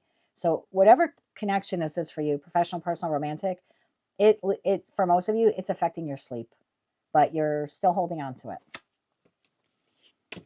Okay, let's get into your message here, my love. You're tolerating abuse. Two of Swords to Four of Cups. There's something here in a connection in your life you don't want to see. You're blindfolded. You don't want to acknowledge that your cup of love is actually not being fully accepted, or your investment into the job, again, or the living environment, or whatever, friendship, family connection, lover. It's like you don't want to see it, or you don't want to acknowledge that the rejection is abuse, but it is. Or they only accept your cup when it's convenient for them or it serves them. And all the other times you're left waiting, waiting, waiting. Some of you don't want to see that that's abuse. You don't want to acknowledge it. There's a need here for you to acknowledge it. Recognition, Eight of Pentacles and the Fool. This is, again, what I was saying before. You're in a connection that's unhealthy, whatever it is, platonic or romantic. And as soon as this person either buys you something, or pours pentacle energy, or throws you a 25-cent raise, or, anything like that, they recognize you in the smallest way. You're like, okay, it's like a new day, right? It's a new dawn. It's a new day. We can do this all over again. No, we can't. At some point, you have to say, no, I can't keep doing this. I'm not going to stay for the very infrequent times that you recognize me. So yeah, the moment you get any type of pentacle energy from this person, love, money, time, they spend 10 minutes a week on you, and you're like, oh, it's a new beginning in love, because they recognized you for 10 minutes. Talk less, feel more. Page of Pentacles and Justice. If you're honest with yourself and you actually allowed yourself to feel, because some of you are existing in this connection or connections or job or whatever, comfortably numb, but that's no way to exist. And if you really looked at it and analyzed it, Page of Pentacles is a card of knowledge and discovery. If you really analyzed it, you would realize it's not fair at all. It's not balanced at all. You've been, again, blindfolded. Lady Justice is blindfolded. You're not seeing the injustice in this connection. So instead of talking about it, really sit down and feel this, and your feelings and your intuition will tell you the truth about it. A time to give rather than take. Five of Wands to Six of Cups. Some of you allow someone's title of soulmate, soul bond connection to constantly have this Five of Wands. Again, bickering, name calling, putting you in competition, all of this fighting, all of this squabbling. And some of you think it's just normal. It's just I have to take this. I give this person love, 6 of Cups, and then I have to take from them 5 of Wands. Who says? So some of you have an unhealthy pattern in love that you need to address. Maybe it goes back to your childhood. I don't know. But this cycle will keep repeating with this person and other people in your life until you address it fully. Whether you do that with a therapist, a counselor, self-help.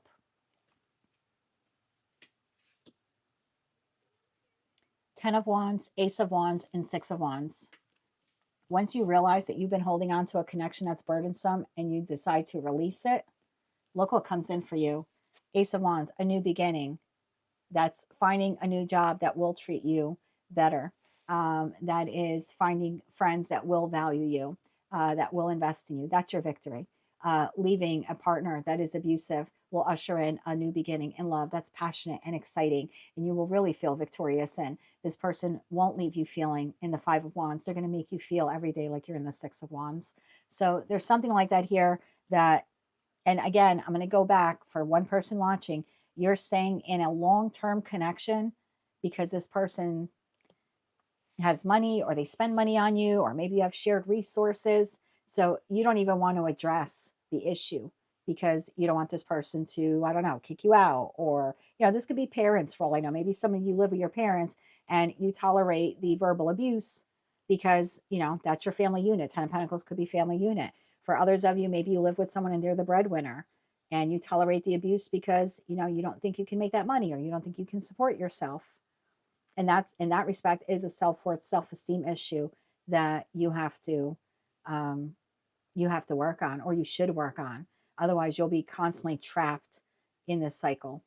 And for others of you, you are single, but there's a wound here that you have to heal within yourself because you tolerate abuse in connections. Look, we all disagree, we all argue, but there's, I was just talking to my person about this today, and we were talking about couples who never fight. There are couples who never fight, and they think they have the perfect relationship because they don't fight. No, they don't fight because they become indifferent of one another. They don't care enough to address issues. They don't really desire the connection enough to say, hey, hello, there's a problem here, and I love you enough. I'm willing to fight for this and fight to make it right and fight to get my point across to you. So fighting or arguing in a relationship is healthy, but only if you do it in the right way. If you're doing it in a way where you're emasculating, the masculine in the connection, or the masculine is abusing you, or it becomes disrespectful, and there's name calling and there's threats. No. That's toxic. So some of you tolerate that. So again, I'm not telling you not to disagree and not to argue, or look, all connections are going to have 5 of Wands. But when it's done in an abusive way, it's incredibly damaging to the connection and to yourself, to your own self-esteem. And so then you just end up staying, and you attribute it because you don't want to see the truth. And you're like, well, every connection has problems. Every connection has problems, yes. Every connection does not have toxic problems or toxic traits. And that's something you don't want to see. And for some of you, your relationships are toxic because of some toxic pattern within you. And maybe it's rooted in childhood, that this is how you learned that this was love, or you learned that this is how you communicate in love, or you learn that this is how your person loves you, is because they neglect you, or you know what I mean, they're verbally abusive. So maybe for some of you it's rooted in childhood for in a variety of ways, but definitely need here for you to invest some real time and energy into acknowledging this and resolving this within yourself. Again, healthy disagreements in connections, yeah, totally totally warranted at times. But to be done in a toxic, unhealthy way where you're name calling and slamming doors and breaking things and F you and I'm going to leave you and get out of my life, and then it becomes physical. You pick up something, you hit your partner, or they pick up something, they hit you. That is not how the rest of the world lives. And you're fooling yourself to a sword's justice blindfold if you're saying everyone lives that way or everyone's connection is that way. They do not. So that's what I have for you, Capricorn. Again, if you're triggered by this, then there's something here you need to look at. If it didn't resonate or none of the messages resonated, just check another placement. But thankfully, this total lunar eclipse will give us the energy of 6 months, believe it or not.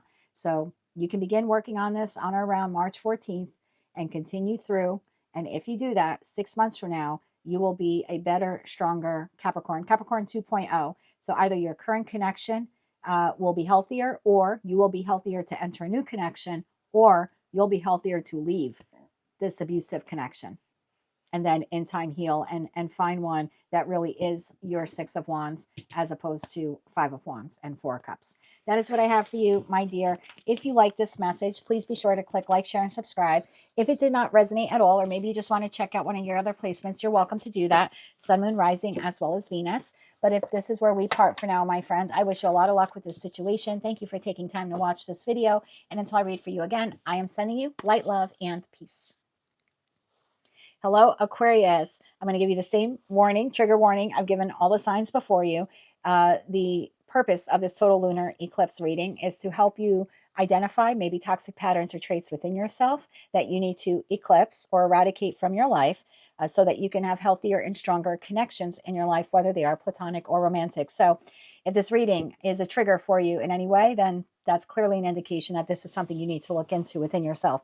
If it doesn't resonate at all, or maybe just want to learn more about yourself and how you can become Aquarius 2.0, then you're welcome to check out your Sun, Moon, Rising, as well as Venus placements. Let's begin. Not my type. Be open to different types of people because you may be surprised who you find. So it's going to be a trigger warning. Some of you overlook people because maybe they're not in the same social class that you're in, or the same economic class, or they don't have the same educational background as you. And so you're very dismissive of that person because of maybe what their house looks like or the type of car they drive, right? They're just not my type. I would never be friends with that kind of person because I don't know. I wouldn't be friends with someone who rides around with a car that has rust on it. My car has rust on it. I'm a pretty amazing person. So there's something like that here where it's like you're not even opening yourself up to accepting friends in your life because, again, they're not fitting some kind of class. For others of you, you have a hard time finding love because you have very high criteria. You have these, 20 check boxes. And if the person does not check every single box immediately, you're like, not my type. Thank you. Next, move on.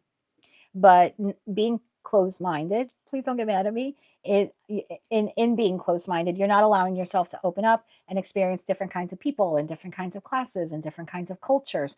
And for some of you, you're looking for, the guy that's 6'5" or the girl that's 5'11", and you're missing the 5'5" person, 5'5" woman or the 5'9" guy that actually maybe isn't your type when it comes to a height requirement. Again, some magical box they have to check, but they would be the perfect soulmate or a divine counterpart for you for the rest of your life. So let's see where we go with this message. In regards to love, communicate, receive, and express the truth. Oh my God. Yeah. Some of you, I'm so sorry. Some of you, again, reject people. You don't even want to communicate with people because they're not your type, or they're not your social class, or maybe they're not of your religion, or maybe not even maybe they don't share your ideological views or like political views.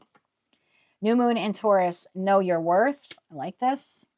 And then you have a personal issue reaches resolution, full moon in Cancer. Let's get into tarot and see where we're going with all of these different messages. So message number one, some of you are blocking out some really great soulmate connections, whether that's friends, family members, lovers, because again, this person's not fitting, or these people don't fit all these check boxes you have, or again, they're of a different economic class, or they're in a different station in life. And again, this is saying to be open to different types of people, because not only will you be surprised who you find, you'll be surprised what you learn from people. And if you're automatically judging someone based on their appearance, you never really get to know another human. And you'd be surprised how many people are very well educated or very well accomplished in their life, and they're very successful or very wealthy, but they just don't dress it, or they don't act it, or they don't drive, their car's got rust on it. It doesn't mean that they don't have qualities that can help enrich your life in some way. Bottom of the deck, the Hangman. There's a need here for you to see people in a new light, from a new perspective. All right, tell me more about this for Aquarius, Sun, Moon, Rising, as well as Venus. One more shuffle now, please, and thank you. Not my type, clarified by 8 of Swords. Communicate, clarified by 9 of Cups. I love that. Knowing your worth, clarified by 3 of Wands. Personal issue reaches resolution, Temperance. Ooh, beautiful. Archangel Michael energy here for you. 8 of Swords, clarified by 8 of Wands. Look at that, 8 to the 8s. What a drastic change you can make. Okay, let's keep going. 9 of Cups, clarified by the Devil. Three of Wands clarified by King of Cups. That's how you'll open up your heart. And then the Temperance card clarified by the Death card. Wow. Talk about personal issue reaches resolution. Six of Wands, the Fool to the Hierophant. King of Swords, Seven of Swords, and 10 of Cups. Some of you are literally blocking a current connection from being able to go the distance, or blocking the ability to have a deeper emotional connection with someone in your life, friend, family member, colleague, lover. Again, it's a collective reading. And some of you are literally blocking a divine counterpart because you have this 20 check boxes and this person only meets 19, and Seven of Swords to the 10 of Cups. You're self-sabotaging. You're this, whoever, this person is, they literally could be the love of your life. And you're not even giving them the opportunity or chance, because again, you have 20, 30 check boxes and you're like, well, this time around I'm entering a relationship and they got to check off all 20 or 30 boxes. Who says? Who says? You do. And so if you're a single Aquarius and you're finding a difficult time finding someone, time to minimize the check boxes, because not being open, you're blocking yourself from the happily ever after that you've ever wanted. And I remember talking to someone about 4 or 5 months ago. I was talking to this woman and she was saying, we were talking about her next person. She was single and stuff. And she was like, well, the next one, they've got to be rich. Are you rich? That's what I wanted to say to her. I didn't. I reserved myself, which was really hard to do as your sister sign of Gemini. Plus I'm a Scorpio moon. So I really just wanted to blurt it out. So maybe my tongue bled that night. I don't know, from biting it. But she has, 20 or 30 check boxes of what this person has to be. And if someone had those same check boxes on her, she wouldn't meet half of them. So she's trying, she's got standards for people that she herself can't meet. So for some of you, that's a block. And again, you could be up in your head, Eight of Swords. Why can't I find the one? But you're not fighting the one because look at all these different arrows, like all these different check boxes. This person had, all these boxes this person has to check just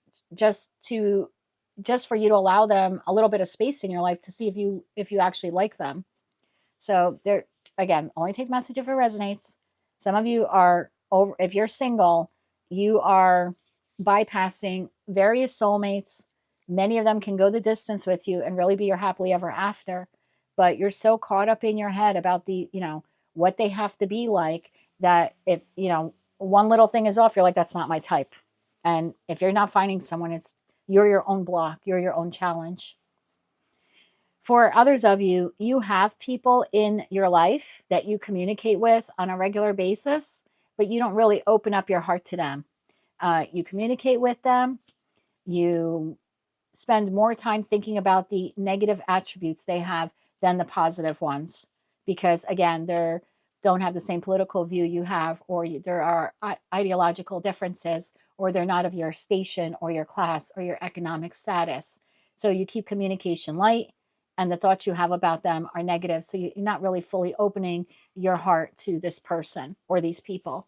And because of that, you're not allowing your life to become diversified. So, when we allow different types of people in our life, we grow as individuals, because we learn from, through sharing our stories and getting to know someone, and you hearing their stories and what they've gone through in life, it gives you a different perspective. Remember, we saw that hangman energy at the bottom of the deck. So it gives you a new perspective. It enables your worldview to maybe change or to become enlightened. Next column, communicate, receive, and express the truth. The Devil to the Nine of Cups. I'm going to clarify the Devil for you. I've made it from Aries to you without having to clarify one card on the deck, but for you, I'm going to clarify the Devil. I'm going to be honest with you. All right, let me clarify first. I have two messages here. The first message is, some of you are really selfish. Please don't hate me and don't drop any shade. Some of you, Nine of Cups to the Devil could be someone who's incredibly selfish. You expect the truth from others, and you hold people again to these standards of accountability, but you're actually selfish when it comes to, it's almost like, if this person lies to me, I'm done with them. They're dead to me. But you don't tell the truth all the time either. You've got skeletons in your closet. So again, it's and again, it's maybe for one of you watching. So let me clarify the card and get more message. But for some of you, there's a selfish feeling here. Not saying you're selfish when it comes to everything. I love Aquarius. You know, my rising sign is Aquarius, and I can resonate with some of these messages. They're not triggers for me, but I'm also continually always striving to be a better person. So if this is a total trigger for you, it's either not your reading or it's something you really should look at, because it wouldn't be coming up in a collective reading if we couldn't take at least one thing out of it to become a better version of ourselves. Okay, so hang in there with me. So yeah, some of you are selfish because you expect, you know, the truth from people, but meanwhile, you really don't express the truth to people. You want everyone to bare their souls to you and tell you all the skeletons in their closet. And meanwhile, you've got a slew of them in your own. You're like, nope, everything's good here. In fact, I don't even have a closet. Lie. Lie. Okay. Let me further clarify the devil. Let's get additional messages here for Aquarius, Sun, Moon, Rising, as well as Venus. One more shuffle. Thank you. The devil, further clarified by Ace of Swords. And what I just said is the truth, and you know it. Ace of Swords, Four of Wands, and the Three of Swords. Bottom of the deck, Knight of Cups. The secondary message here for some of you is communicate, receive, and express the truth. So when you do find someone, okay, and you feel like this person could be a wish fulfillment, meaning, wow, this friendship really can go the distance, or I think this is the person I'm going to marry, right? When you find whatever that wish fulfillment is in that individual, you become so obsessed with the end goal of what you want out of that connection. That person's going to be my best friend. They're going to be ride or die until you've known the person 2 days. You become obsessed. The lower vibe of Capricornian devil energy is negative obsession. So you jump the gun too quickly. Instead of like giving this connection time to effectively communicate, right? Ace of Swords. Let's see if everything goes well. There again, if it's not your reading, it's not your reading. Wait till we get to the other messages. But this one particular row, the message here is one: some of you are selfish. You expect people to show up in a particular way in which you don't even show up as. And then for others of you, you meet someone and you think that this is the best blank ever, and you become so obsessed with it that it leads to heartbreak. When the reality is, it isn't. When that reality hits you that this isn't going to be the person I marry, well, you weren't communicating effectively in the connection. You automatically jump to the conclusion that this is the one. And the minute they're not the one, and you go from feeling Four of Wands victorious to suddenly being in heartbreak, it's all that person's fault. Because, well, they were supposed to be my best friend forever, and well, you became obsessed with that thought. Did that person want to be your best friend forever? Did you ever communicate that effectively with that person? Again, don't get mad. I'm an Aquarius rising. Let's learn and grow and be better next time. Okay, that's the point of the message. So, yeah, twofold message when it comes to that column. Some of you, again, you expect the truth or certain things from people, and you certainly don't show up that way. And then for others of you, you immediately jump in like, head over heels, and this person is going to be my everything, and you've known them for 3 days, and then when it falls apart, it's all their fault, and they're toxic, and meanwhile, it's kind of your fault because you didn't allow the connection to be nurtured by two people and to grow. There was really no effective communication. This was all just based on your obsession of wanting the best friend or wanting the next connection or wanting the next lover. So it's almost like you didn't fall for the person, you fall for what you just wanted. They just happened to be the person who showed up when you wanted that type of connection. Know your worth. Three of Wands and the King of Cups. You bring a lot to the table. So for some of you, you jump into connections way too fast, platonic or romantic, because you have a self-worth issue. Or you're just so eager to have someone in your life. Or you're not healing past traumas or past wounds. And so there becomes this Three of Wands to the King of Cups. I'm just waiting for the next person. I'm just waiting, right? Three of Wands is waiting. Waiting for the next person I can love. Waiting for the next person. Know your worth. You bring a lot to the table. But if you don't know your worth and you're just waiting and you're always waiting for the next person, and you're not healing this wounds, how to effectively communicate, how to show up and be the real you, not judging people based on, things they have or don't have. There's some, for the Aquarius Collective, for most of you, not all, you jump the gun with the first person that enters your life because you have very low self-worth. And you shouldn't, because you bring so much to the table. So lots of different messages here. Just take the ones that resonate. Maybe for some of you, one does. For others of you, maybe all of these messages have resonate. For others of you, I'm just going to throw this out there. You are waiting, waiting, waiting for the one. You're a single Aquarius and you're waiting, waiting, waiting for the one. And that's a self-love issue. You're not comfortable in your own skin, or you're not comfortable being alone. I love being alone. I've been in a relationship now with the same person for almost half a decade. It's been 4.5 years. I love my alone time. I like being I am my own best friend. He's amazing. I love him in his 6'5" glory and all. I love the man, but as much as I want him in my life, I don't need him in my life. I know my worth, and I'm very self-sufficient in a variety of ways. So some of you are just like, you have so little worth. You're not seeing what a beautiful soul you really are and how much you have to bring to the table and how wonderful you are, that you just kind of wait. And the first person that comes along, you just want to jump into a relationship with them. If you're doing that, please identify that within yourself, discover where it's coming from and heal that, because some of you are getting into some of you, some, not all, are getting into like the same relationship, different meat suit. Like the same kind of partner, they just look different than the last, but it plays out the same, it ends the same. It's just as toxic as the past one, because there's a self-worth issue here, and you just want a connection so bad, you kind of jump head over heels into the first one that comes along. Personal issue reaches resolution. Full moon in Cancer. Temperance to the death card. I'm not even attempting to go down the rabbit hole of what this is, because this will be so different for all of you, and so many of you watch. You clearly have something in your life that is not in balance. Whatever it is to you, you know what it is. If it was a personal reading, I obviously can narrow that down for you, but in a collective reading, I can't.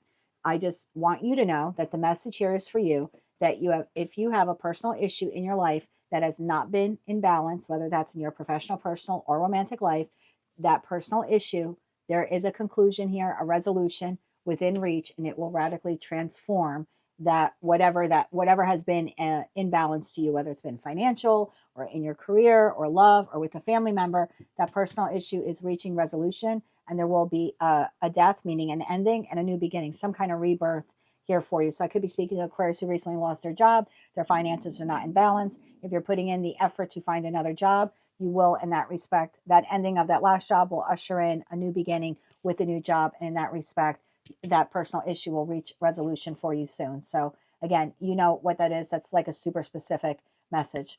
Six of Wands, the Fool, and the Hierophant. For those of you that want a higher level of commitment in love, you'll need to address at least one of these issues. That's the clear message here. Whether it's the not my type, or the 20 different check boxes, or you're, I don't want to say narrow-minded, but you're not open to connecting with people who maybe don't look like you or believe certain things that you do or drive cars that you do. For others of you, you rush into love too quickly, or into even platonic connections too quickly, because you don't know your self-worth and your self-value. You're just so desperate to have the next friend or have the next lover. There's something like that for you here. Whatever the issue is, once you identify and you address it and you heal it, then you will be able to have a new beginning in blank. Your platonic connections, your familial connections, your romantic connections. It's a higher level of commitment, meaning your friendships will deepen from there on out, or family connections, or your love partnership. For others of you, you will then find a partner that will be worthy, instead of going, mattress hopping. Don't get mad at me. Instead of doing that, going from one partner to the next, and if you can actually heal that wound, then the moment you're ready to take a leap of faith in love, you find a connection that can go the distance. But at the end of the day, there's something here for the Aquarius collective to get rid of the check boxes, not be so selfish when it comes to connections, meaning you expect people to reach milestones or have certain things or be a certain way when you're not showing up that way. Right? Like my ex-friend, she's an ex-friend now, was like, then my next person has to be rich, but she's not. In fact, she didn't even have a job. So again, how can you expect something of someone? You're expecting someone to bring to the table what you're not bringing to the table. You know what I mean? It just doesn't work that way. So for some of you, it's something like that. For others of you, you're very quick to enter friendships and love connections because you don't know your value. You don't know your worth. You're not seeing just how incredibly marvelous of a human being you are, and you're settling for far less than you deserve. So there, in that respect, then you would need to work on your self-worth. And for others of you, wherever you have this personal issue, financial, professional, personal, or romantic, just know that Archangel Michael is here with you as we near that total lunar eclipse, and that personal issue will be reaching a resolution for you. That is what I have for you, Aquarius. If you're still with me and you like this message, please be sure to click like, share, and subscribe. If none of it resonated, or maybe just want to check out your other placements to see how you can become an Aquarius 2.0, please be sure to check out your other placements, Sun, Moon, Rising, as well as Venus. But if this is where we part for now, Aquarius, I thank you very much for your time. Thanks for watching this video. Until I read for you again, I'm wishing you light, love, and peace. Hello, Pisces. Let's see what your total lunar eclipse reading is. Now, I'm going to give you the same trigger warning that I've given everyone, and that is that the purpose or intent of this reading is to maybe expose or bring to your attention toxic traits or patterns within yourself that are preventing you from having meaningful connections in your life, whether they are platonic or romantic. So if these messages don't resonate, just check another placement, Sun, Moon, Rising, as well as Venus. But if it does trigger you in any way, that might be an indication that this is something you really need to look into. So let me grab your deck here, and we'll see where your oracle cards are. We have rushing. You can't hurry love. The right one is coming in. Perfect divine timing. So right off the bat, I feel like some of you maybe rush into connections because you so desperately want one. So you meet someone, you know, on a Monday, and already the next day, Tuesday, you're thinking about what life would be like them. Or maybe for some of you, if you're married, you have rushed into that connection only to realize, like, maybe this isn't the person that I really want to spend the rest of my life with. For others of you, if you are a single Piscean, you might just be rushing and going through people, like one date after another. It's almost like speed dating in your life. Like you're in a rush. I got to find my next person, instead of maybe working on yourself, or, you know, developing your self-confidence and your self-worth, and just waiting and trusting that in divine timing you will find your person, and you don't need to kind of go out there and be like a bed hopper, you know. And I don't mean that in a negative way, but, you know, just kind of going through one person after another very quickly. I kind of feel like for some of you, you feel like I have to find someone, you know, by this time or by this date, you know. So let's see what else we have here for you. You have lovers, a passionate connection, shared vision, and values. Yeah. Again, maybe rushing into connections in the past, or maybe the current one you're in. Maybe you rushed into it too quickly, only to find out that you and your person really don't have a passionate connection, or you don't share the same vision or values for what a relationship. Oh, and I just had a motorcycle go by, so I'm going to take that as a sign. Some of you rush into connections because you want someone for whatever reason, only to later find out that you really don't have shared vision or values. For others of you, again, I'm feeling like that tick, tick, tick, tick, tick, tick kind of clock sound, that stopwatch sound, like I have to find someone right away. I need a passionate connection like yesterday type of thing. Let's keep going here. We have, full moon in Libra, find a balance. Yeah, some of you do not have a balanced approach when it comes to your connections. And look, this doesn't have to be love related. This could be like you jump headfirst into a friendship, only to realize a week later or a month later or a year later that this person is just not compatible with you. Your next Moonology card here. Adjustments are required, third quarter moon. Yeah, definitely an adjustment here is required on your part, either in your current connections or, again, future connections, whether they're platonic or romantic. So again, if none of these messages are resonating, you're welcome to check out another placement. But if something here has triggered you, or you feel like, that maybe, you know, has been me in the past, or maybe that's currently me now, then just hang in there with me and let's see what Tarot has. Tell me more about this for Pisces, Sun, Moon, Rising, as well as Venus. Let's clarify rushing, lovers, finding a balance, and adjustments are required.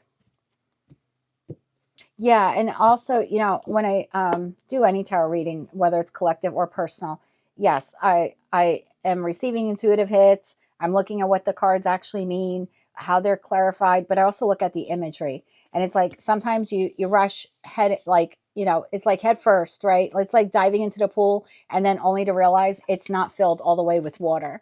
Notice how like this one is like a full moon, and then this is just like just a third of the way filled. So there's something like that here where like you rush into connections, platonic or romantic, only to realize it's like wah wah. You know, it's not all that you thought it was, or that person and you aren't truly compatible.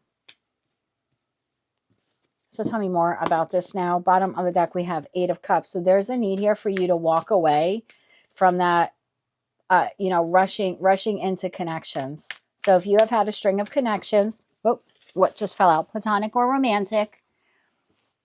We have Three of Cups. Yeah, see, that's that. I've got to rush to have celebration. I have to rush to have victory. I have to rush to find, the next love partner type of thing. Lovers, clarified by King of Cups. Find the balance, clarified by the Hangman. Yeah, there's a need here to see this in a new perspective, the way maybe you approach relationships or how quickly you rush into them. And adjustments are required. Six of Cups. Three of Cups, clarified by the Queen of Wands. King of Cups, clarified by the Seven of Cups. The Hangman is clarified by the Ace of Swords. And the Six of Cups is clarified by the Three of Swords. See how quickly we go from Six of Cups to Three of Swords by rushing into connections that really aren't meant for us.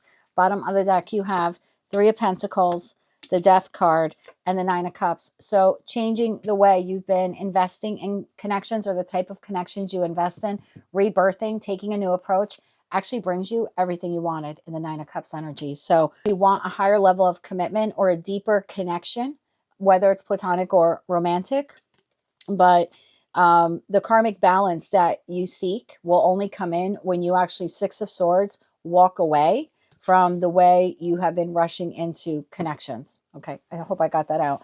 So let's clarify this a little bit further for you. Rushing, clarified by Three of Cups and Queen of Wands. You want what you want, and you wanted it yesterday. I get it. I do. But some of you are rushing head first into connections, again, whether platonic or romantic, because you want what you want and you want it right now. But unfortunately, it is exposing you to connections that actually lead to the Three of Swords that end up in heartbreak or betrayal. Some of you, I'm going to be honest, you rush into romantic connections solely based on one. Yes, do you want, the happiness and all of that? Yeah. But some of you rush in strictly based on how the person looks. They look good, they smell good, you're intimate, they feel good, and you're like, okay, I'm marrying this person tomorrow. And it's a false sense of security because you're rushing into a connection based on the physicality of the person and nothing else. You're really not taking the time needed. I look at the clock here on this photo, so you're not really taking the time needed. So because you rushed into that connection solely based either because of your desire to want love and to want to feel like this camaraderie with another human, and we're so in love and we're best friends on top of that. Some of you also just rush in based on the physicality of the person.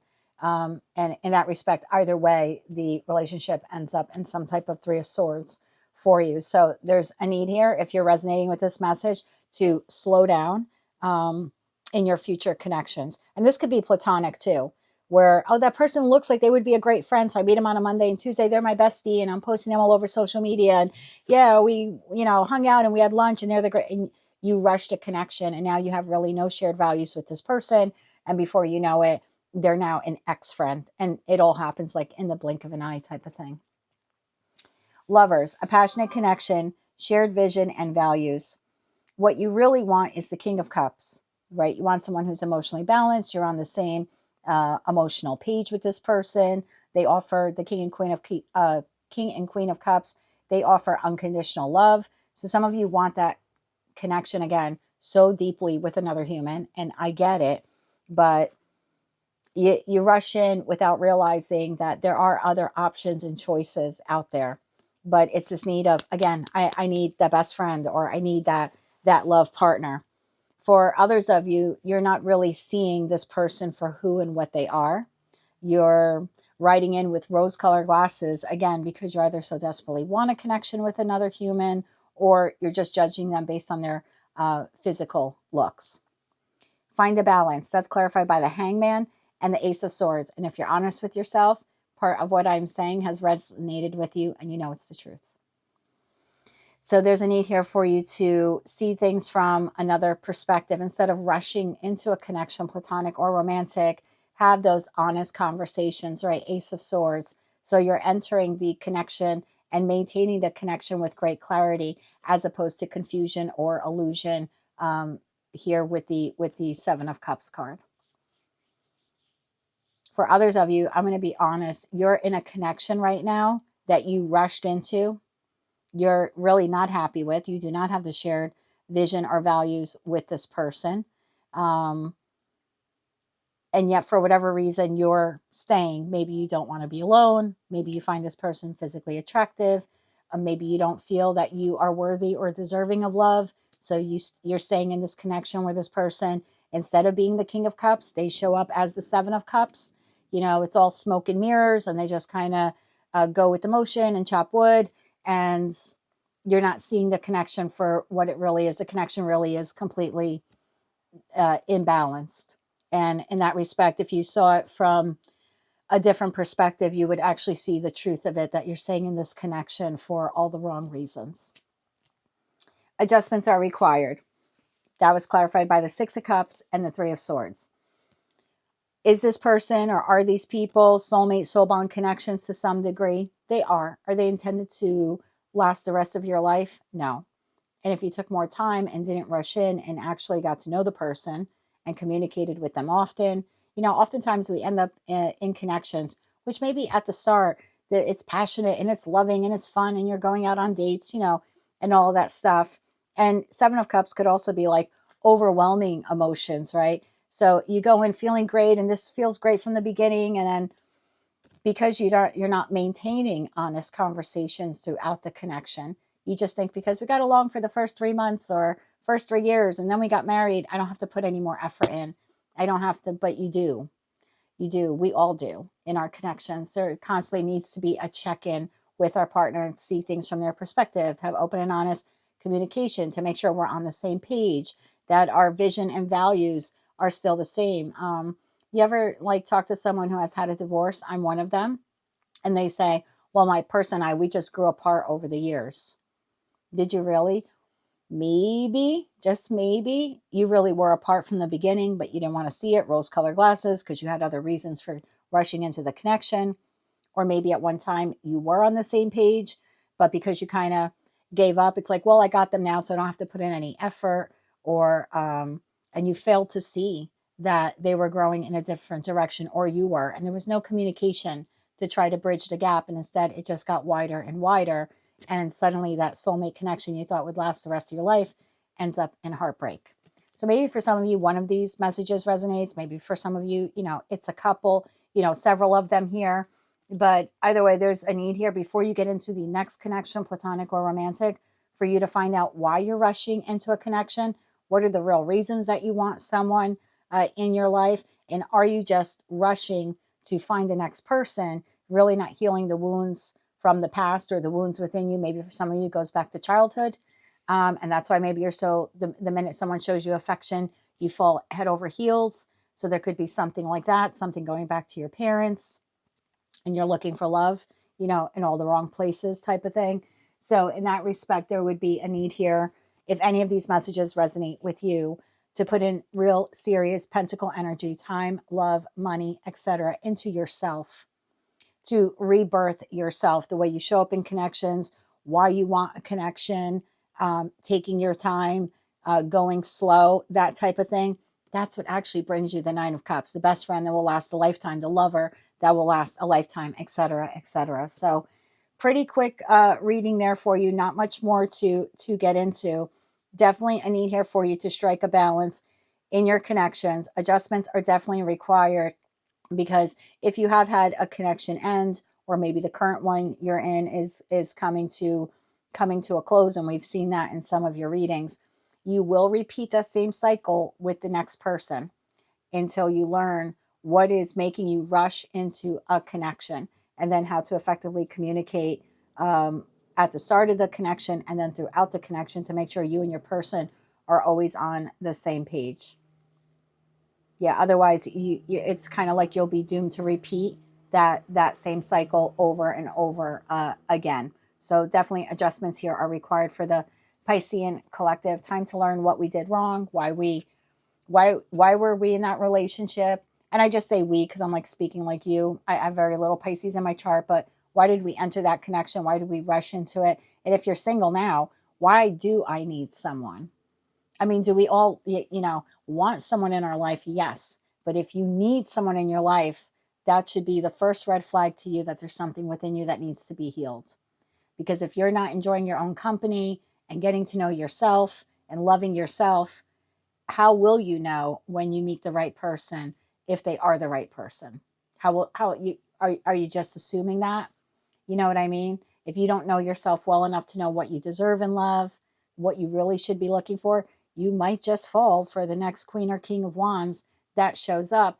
And that doesn't necessarily mean that they will be a King or Queen of Cups. They might look good on the exterior, but the rest of the relationship will be illusion and delusion and eventually lead to heartbreak. So that's what I have for you, Pisces. If you like this message, please be sure to click like, share, and subscribe. If none of it resonated with you, or maybe just want to check out one of your other placements, please look at your sun, moon, rising, as well as your Venus. But if it did resonate, again, please click like, share, and subscribe. And until I read for you again, I'm wishing you good luck with this. And as always, I'm sending you light, love, and peace.